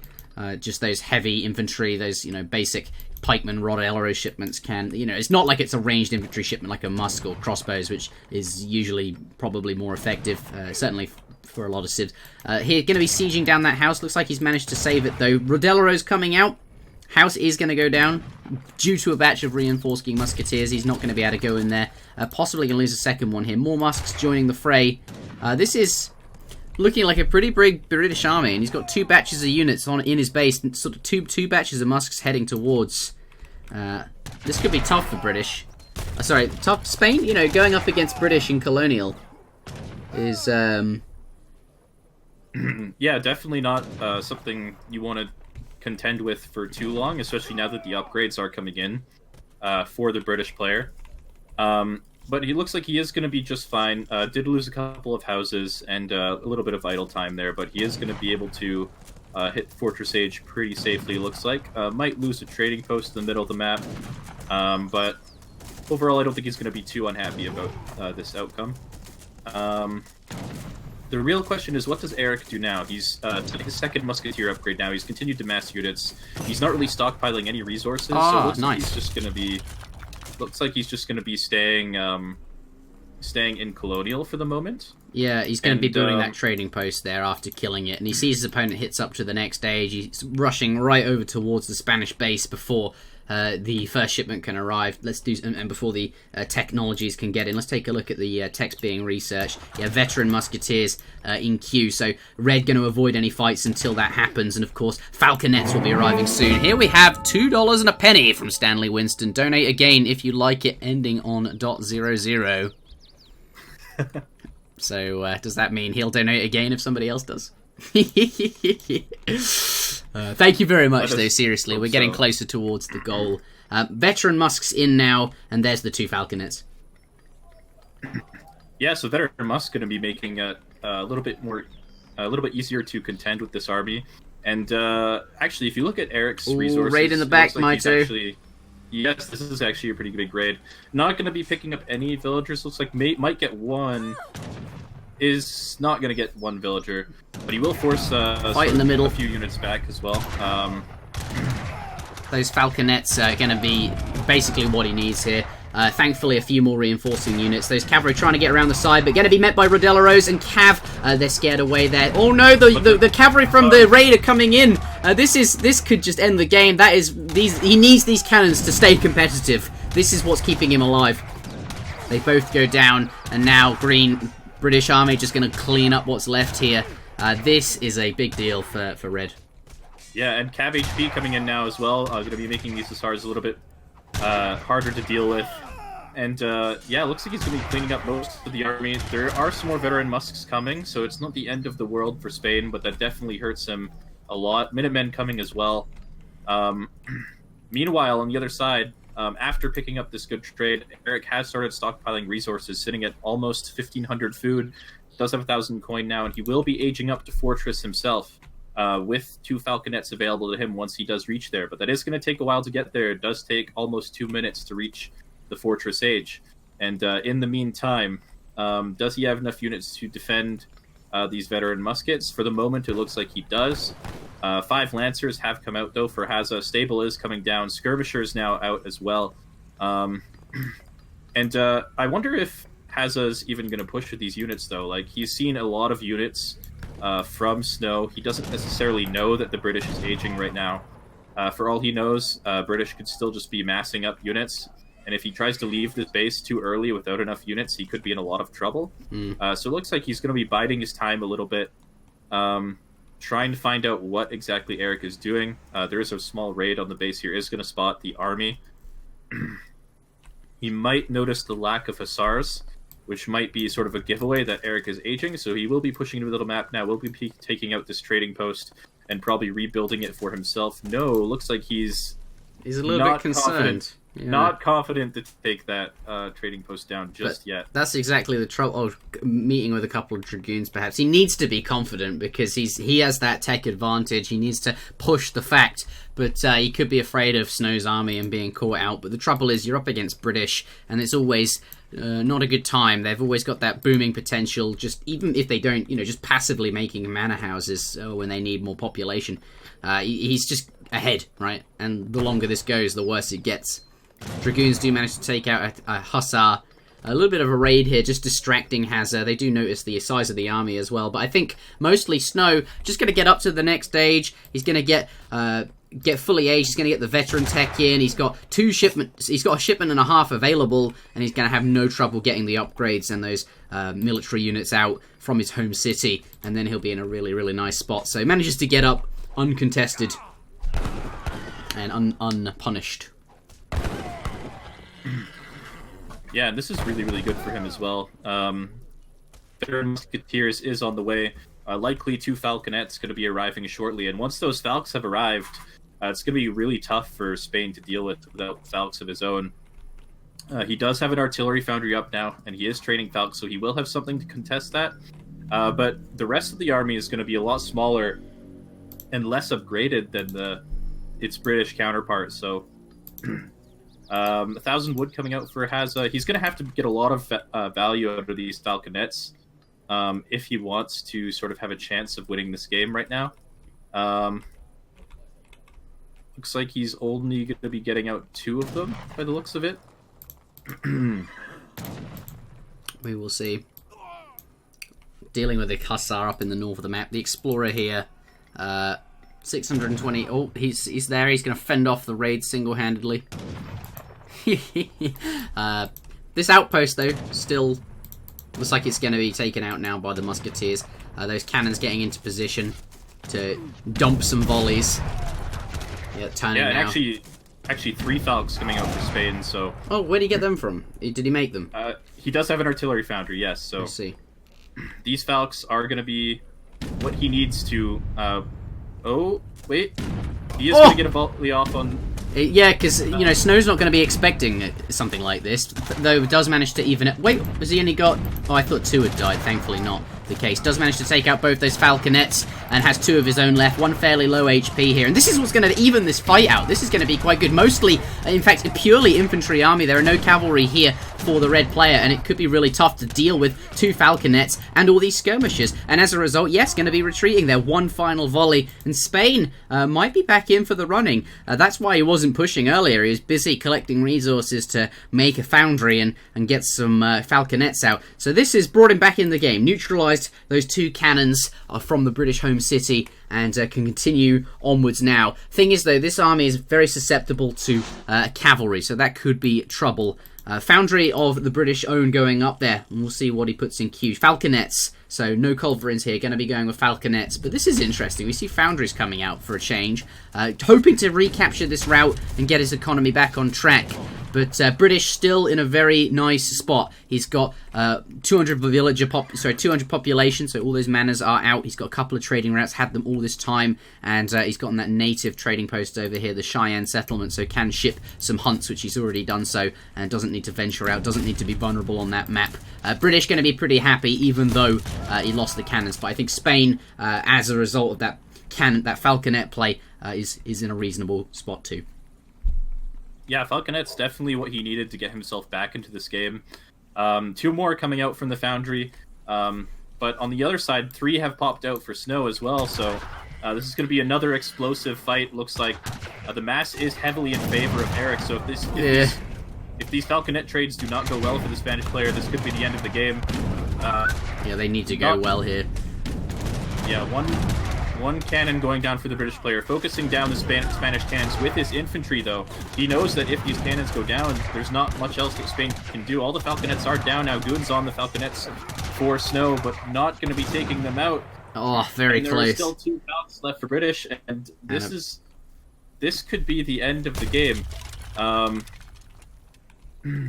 This could be the end of the game for Spain. Unfortunately, he doesn't have any more Falcons in queue. Doesn't really have access to the resources to train a lot more of sort of normal units. You know, he doesn't have access to a lot of hunts. He's sort of just run out of hunts on the right side of the map. Hasn't yet begun gathering any of those bison on the left side of the map next to that second town center. And now with Comic K 998 pushing across the map. Sorry, continue. Go on. I know, just a 998 donation from Comic K and 100 cheer from Eddie Holland as well. So thank you very much. If everyone cheered right now, we would get, how much would we get? 328 cheer if everyone gave 1. I don't know if everyone has cheer. How do you get cheer? Do you have to? I think you buy it from Twitch. Anyway. I honestly don't know, but that sounds like something you probably do. Either way, though, British Army is pushing into the main base here, is going to be forcing these villas off of this gold mine, and I don't know what the play is for Spain here. He does have culverins in queue.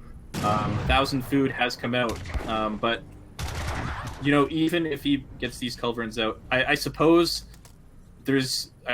he has skirmishers against muskets, which is pretty good. But on the flip side, he is getting raided on these hunts from musketeers. He's got musketeer raids on the right side as well, and even if he manages to clean up this army, he's not out of the woods yet. No, this is a big mass here. Dealing with 3 falconets, even if one of them is low HP, is going to be quite tough. That culverin, being quite effective, does manage to He's going to take down one there. It takes down both of them. Slight area damage coming in really effective there. But Green, he knows this culverin's a threat and takes it out there. The infantry going straight on it, focusing it down.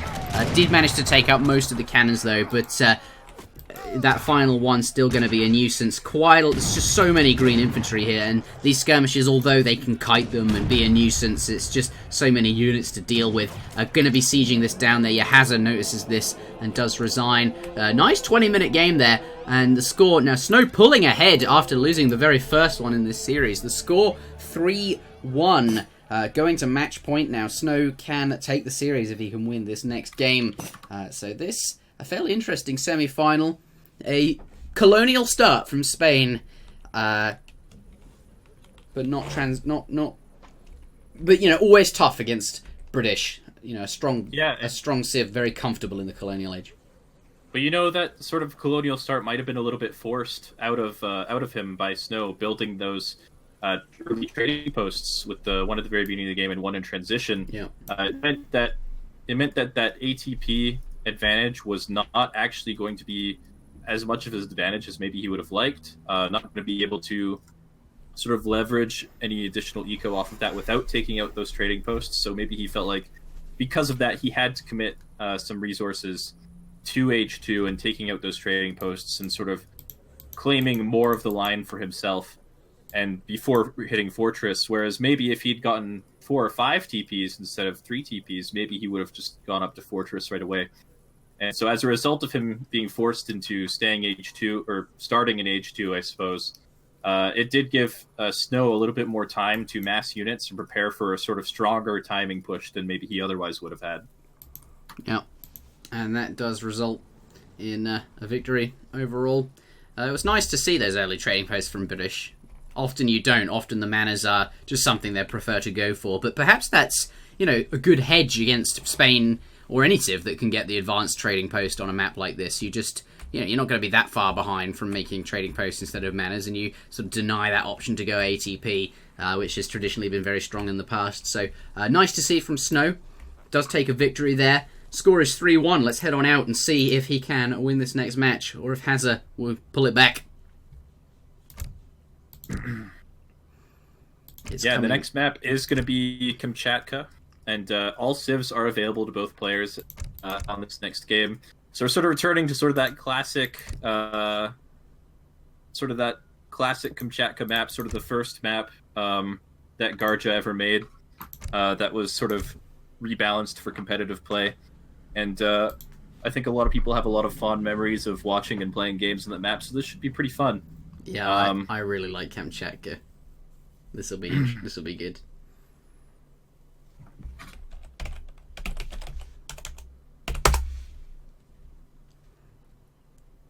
So I believe it is Eric's pick now, correct?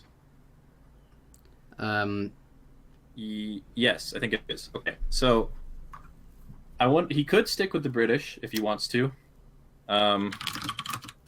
It's alternating picks. I always seem to think it's whoever won or lost. It is alternating picks. So he could stick with the British here. That is definitely a civ that is quite strong on Kamchatka. But definitely has a lot of options available to him. And yeah, I'm not sure what to really say here. I think Kamchatka is another one of those maps, sort of like Hudson Bay, that has a lot of options available to it. A lot of options available to each player.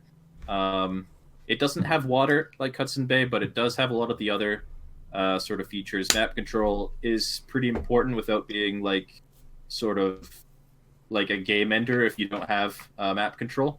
And there's goats and stuff like that, and really good treasures. Hunts are pretty.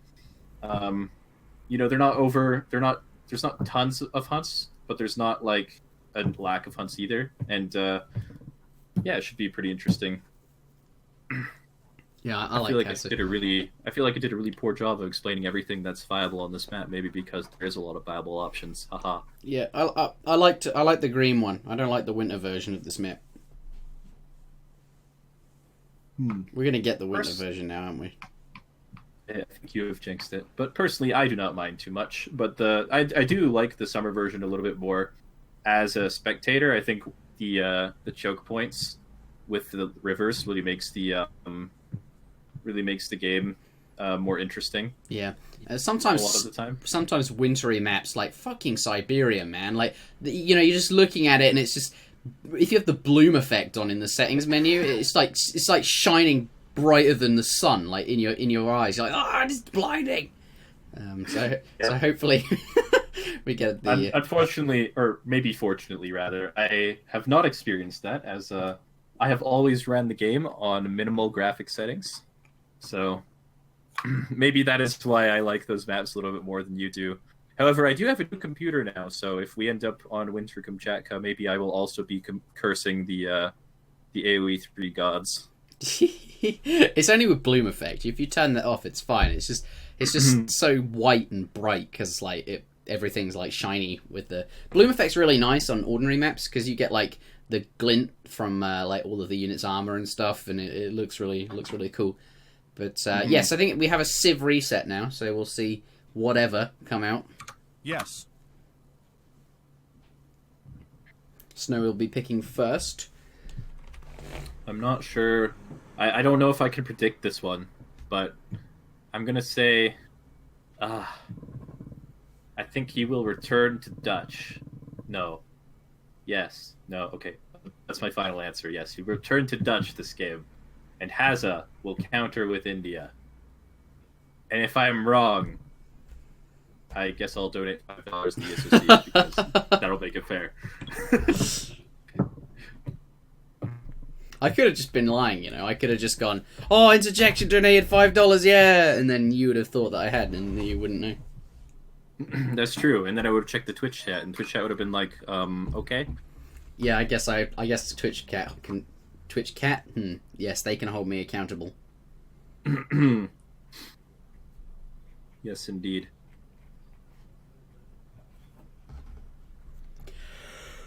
He appears to be taking a lot of time to think about his pick anyway, so I don't know if that indicates whether he's more or less likely to pick Dutch. Darn it. Jer would have been my second pick. Alright. Alright, where is the donation button?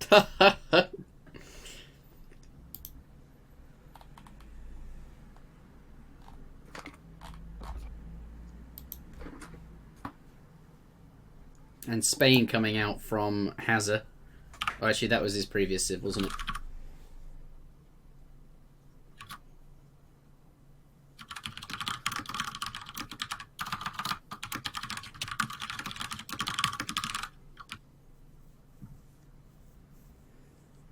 I'd quite like to see Spain again. That would be quite fun.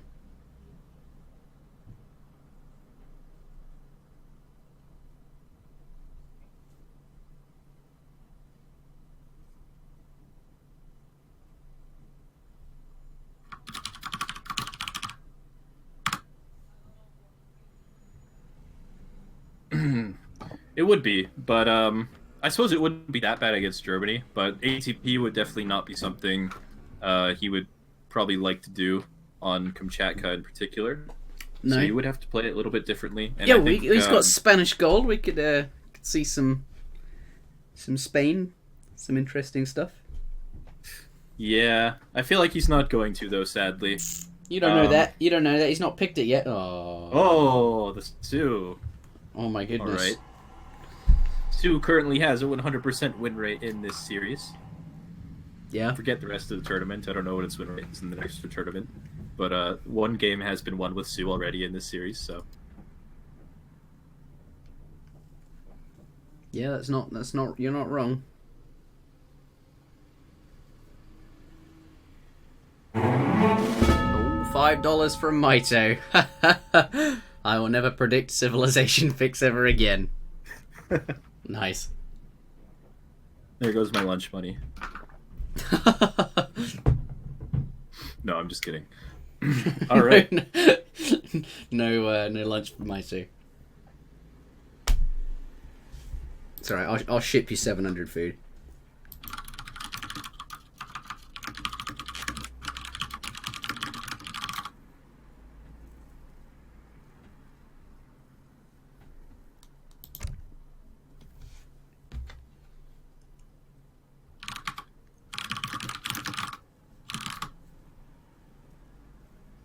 Alright. Wait, did you say you're gonna ship me 700 food? Yeah, I'll send it from my home city. But Mitoe, we're going into game number 5. This is potentially match point. Snow sitting on currently 3 victories, and this could be the 4th one that he needs to win this best of 7. Hazza has 1 point so far. The score is correct at the top there, so potentially match point here. Can Hazza bring it back? He did win that first game. He pulled ahead at the very beginning of the series, but Snow on a roll here. All 3 in a row. This looks a lot like Siberia in terms of spawn points and everything. So we'll see how this goes. It is, however, will now be turning Bloom Effect off. So have you got it on?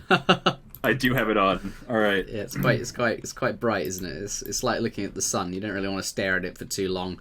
You probably should get some sunglasses and have fun with that solar eclipse. Wow, that is a fast-moving explorer. Finds 2 goats right off the bat. Gets going to be really nice and converts a tiger right away. Going to grab himself this 80 coin up here. Sioux Explorer able to do that nice and quickly. Make use of the Nature Friendship ability and finish that tiger off there. Going to pick that up nice and early. 50 wood to Snow. Also a pretty good treasure. And bringing home a goat as well. So currently 2 goats to 1. Not too far behind. But I anticipate Snow pulling further ahead as time goes on. Yeah, there's going to pick one up right away there. Finds another 40 wood treasure. Doesn't have a crack shot or anything available. But is going to go for it anyway. Doing that here. Sioux really nearby, so Hazza could well go for this. I don't think he's realised. I don't know if Green can see that Hazza is in the area, so just going to wait for the lion to go down, or the leopard, whatever it is, and then mosey on in and steal that treasure, as Sioux can do. No one can... No. Oh, I think Eric actually got it, so... He did. Nice. Unfortunately for Hazza, not able to get that treasure, but... still is around to contest any other treasures that Eric might go for. Does have vision sort of every area. Ooh, goats unfortunately getting converted back to Snow via free tag, the pet macaque. Oh wow, that's nice. Yeah, this is good. Snow, you wouldn't expect Germany to be leading on goats, so he's probably really pleased with himself, especially since he managed to get, 50 wood and 40 wood. He managed to not have his treasure stolen. So actually, I'd say the German player winning Age 1 so far, which is quite peculiar for Germany. I'd expect them to have a hard time against the Sioux Explorer. Yeah, we're gonna have to eat those words as the Sioux Explorer picks up his 80 food here. $3 and a penny. Now stop it. Also, here's to Hazza reverse sweeping Snow. So thank you, Cammy. Let's see if Snow can get some. See if Hazza can get some more wins on the board. What were you saying? Still ahead on Hazza, still ahead on goats, but yes, the Sioux able to pick up 80 food, which is a nice treasure, and moving on to 35. These macaques going to be no match for him. Yeah, actually, there's not a lot of super valuable treasures left on the map. 35 food is going to be picked up by Sioux, but other than that, there's not a lot left for either player to really go for. It looks like Eric is going to be working on this 80 XP, which will, of course, be nice for Germany, but overall is not sort of the most valuable treasure in the game, especially at the cost of 3 leopards. So I think there is a slight advantage in H1 going to the Sioux player here, who is also aging a villager early, by the way, and is now gathering resources, not for trading posts. Looks like he maybe is going for a trading post. I'm not sure. He was standing next to that TP, but then he decided to drop TPs in base, TP and TP. I will endeavor to say trading post more often in games where Sioux is being played. now that he has dropped 2 TPs, he will be gathering up resources to drop a trading post. And on the other side, Eric has not yet opted to drop a TP, perhaps just wanting to get a little bit of scouting done, make sure there's not going to be any weird forward villager shenanigans or anything like that. And we've seen Eric actually play this matchup earlier in this tournament. I don't remember who against who it was. Maybe Jeramuno, I want to say.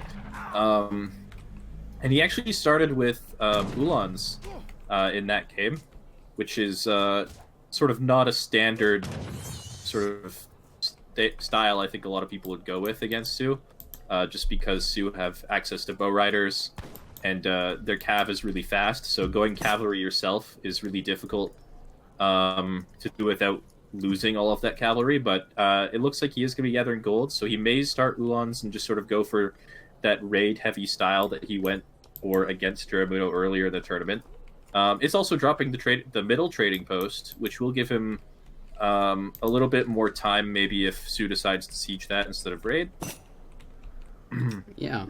Well, we'll see where he goes with this. But I think we can say Snow actually did win Age 1, despite being Germany. He got 5 goats to 2, and although actually I suppose the Sioux Explorers reasonably good treasures. But let's switch on over to shipments sent here. 3 villagers coming out from the Sioux player, followed by 5. So going to go with this sort of early economic style here. Not going to be aggressive, no forward war hut, no super early corral or anything like that. It has gone up now though, and we'll see some units being trained. Hunting dogs just coming in for both players. So yeah, so it looks like it's actually going to be crossbows instead of Ulans coming out for Germany here, so that's definitely different from what he's done before. Hazza, however, did scout the racks, so he does know that infantry is available here. Unfortunately, did get caught with that Explorer. Does get away, though, being as fast as he is. And villagers coming down for both players, so looks like a pretty standard start so far for both players. Likely just going to see a little bit of skirmishing and colonial here before both civilizations opt to advance to the fortress stage. Yeah, both players going with early villager shipments there. Germany going to get that super efficient 3 settler wagons out, and here we see 4 axe riders from that corral meeting up with the Sioux war chief so they can move super quickly. So there's 2 all-arm which want to do so a little bit of raiding, could be a little bit vulnerable if that explorer does see them. I think, yeah, that's going to happen here. So Snow, got to be careful. This is going to be a good pickup for Hazza. Yes, he's going to be able to take out both of those cav nice and quickly and get ahead a little bit on this early game here. Green villager, no, that's a red villager nearby. He's coming out to do a bit of herding. I thought, perhaps, yeah, that would be peculiar if it really was a green villager there. But yes, Doppelsodners in queue at the barracks for green here. Has a few crossbows out as well, and obviously the Ulan from the shipments here. Red going to be able to pick up some more Ulans. So Hazza going to be in a really nice... He's going to be really liking this. Interjections appendix. Miss you, man. Yeah. Yes, I was in hospital. I had my appendix out. I was there for 7 days, which was quite a long time.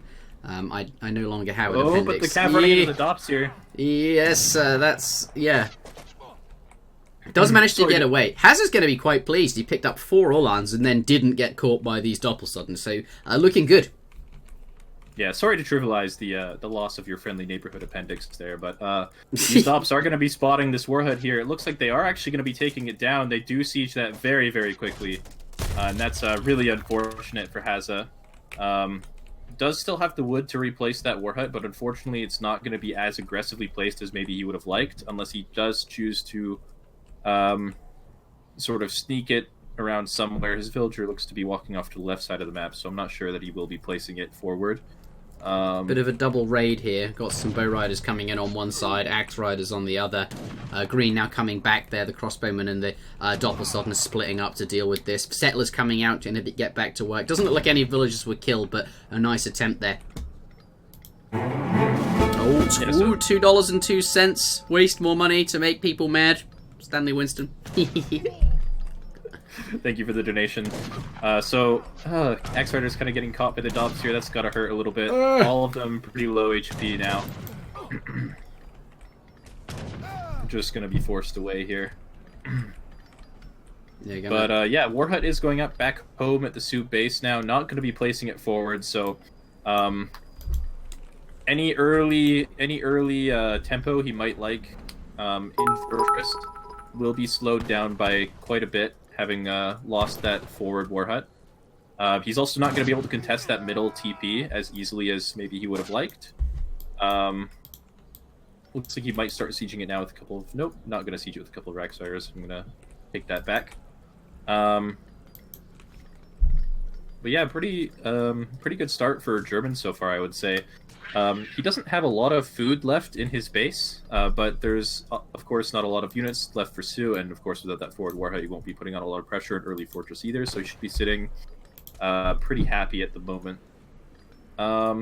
So, I guess the question is, what is the game plan for Sioux moving forward here? Yeah, I was going to ask you that, because, you know, Snow, he's got steel traps in, he's got, you know, hunting dogs, obviously. Basically, he's got a bunch of market upgrades.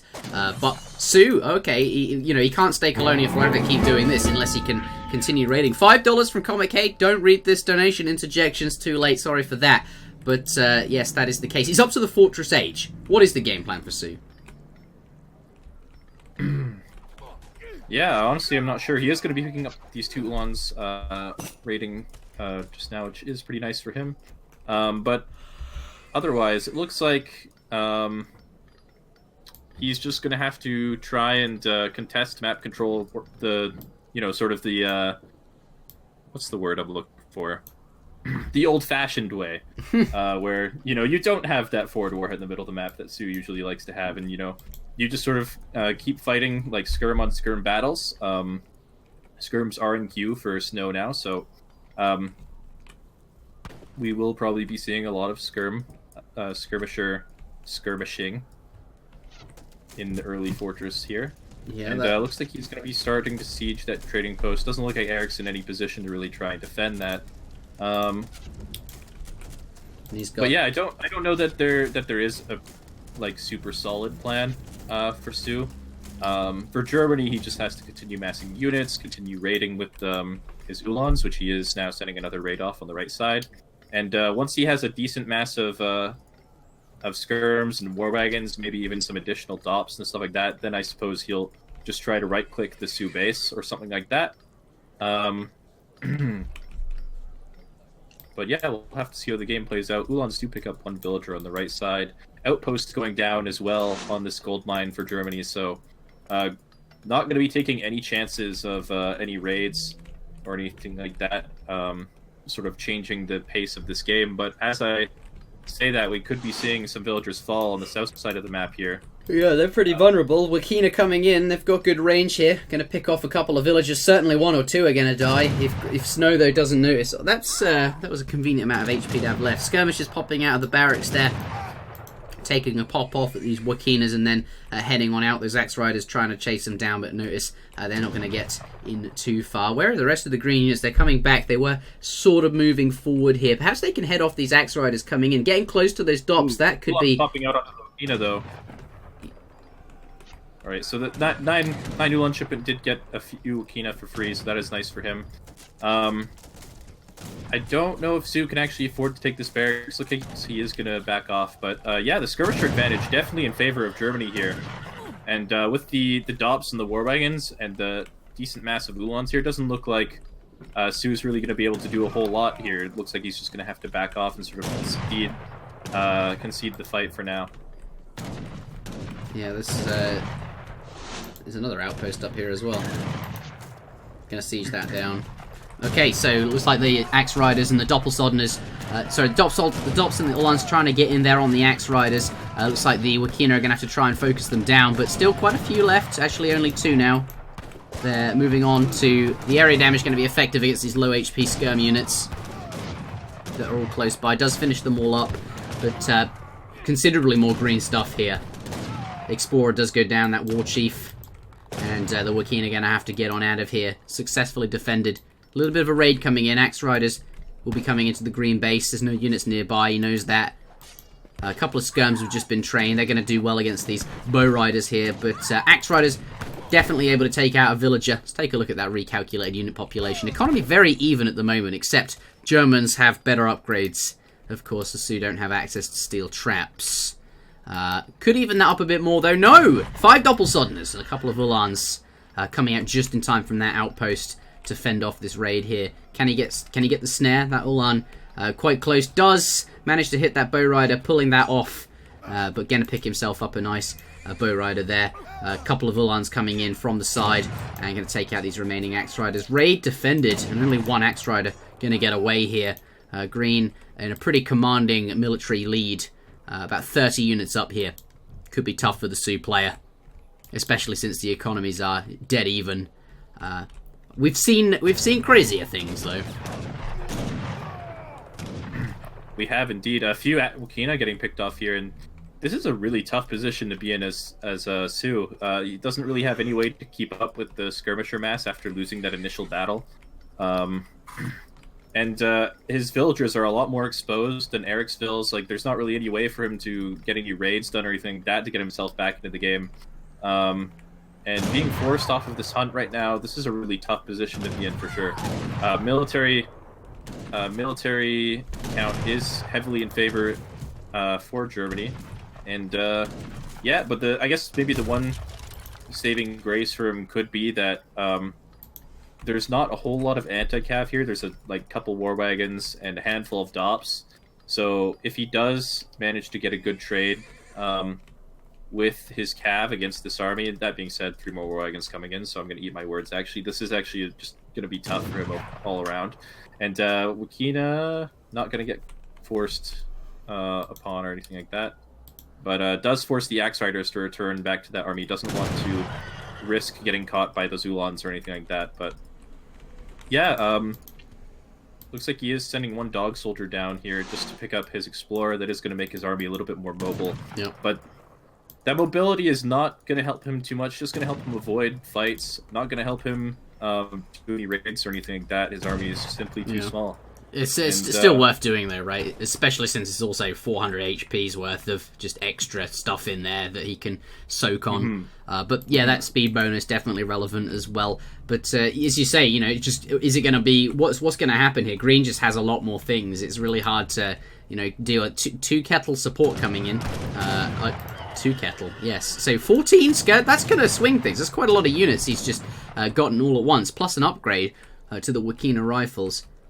Yeah, that's actually a pretty good shipment for him in this situation. That is going to help even up the skirmisher mass a little bit. And he could potentially start taking some of these trades now. Unfortunately, his composition is not very well rounded at the moment, so it's still looking quite good for Germany, but it definitely helps put him back on the board. And Snow looks like just playing it slowly, waiting for just the right number of units. He's got a lot of anti-cav now, so he's not going to be fearing any sort of dog operation. But that being said, Ulans are coming in. Yeah, this is a bit of a...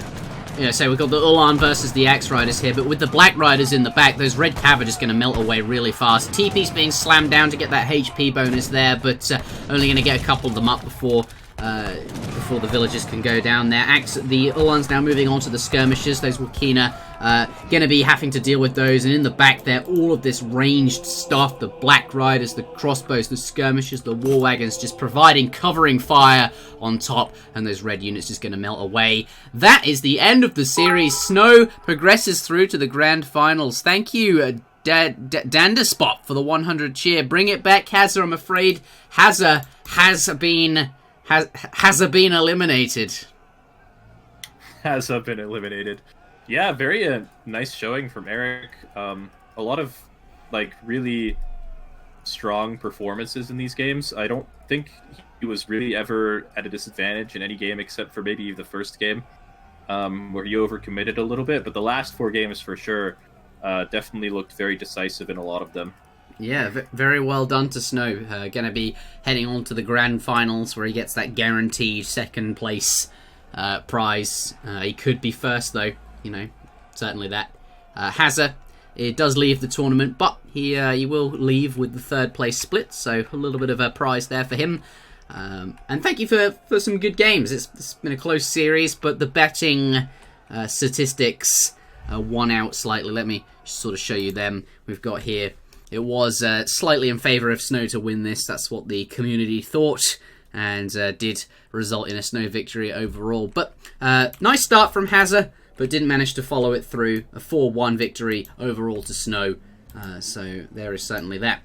Any concluding thoughts, Mitoe?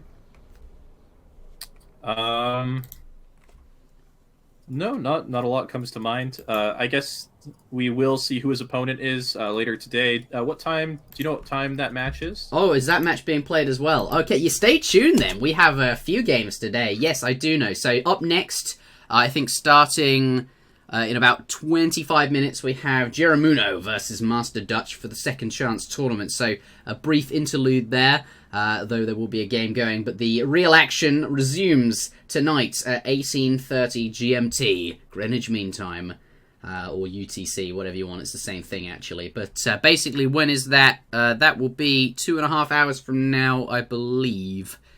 So something like that. It'll be later on today. And that will be Lord Raphael against Kanisi. That is correct. To see who else will enter the finals against Snow. So we'll find out today. We'll find out what the finals will be. We've got that second quarterfinal game. So stay tuned. It's going to be a good Sunday stream. Thank you very much for watching, though. We've been Mitoe and Interjection. Is that Myjection? Interjecto? Yes. Interjecto? That one sounds good. That one sounds much better, doesn't it? All right, then. We'll leave it there. I'm going to end the stream, and it should start back up basically as soon as I finish it. So stay tuned, because that second chance tournament game will be happening very shortly. Bye, everyone. Bye-bye.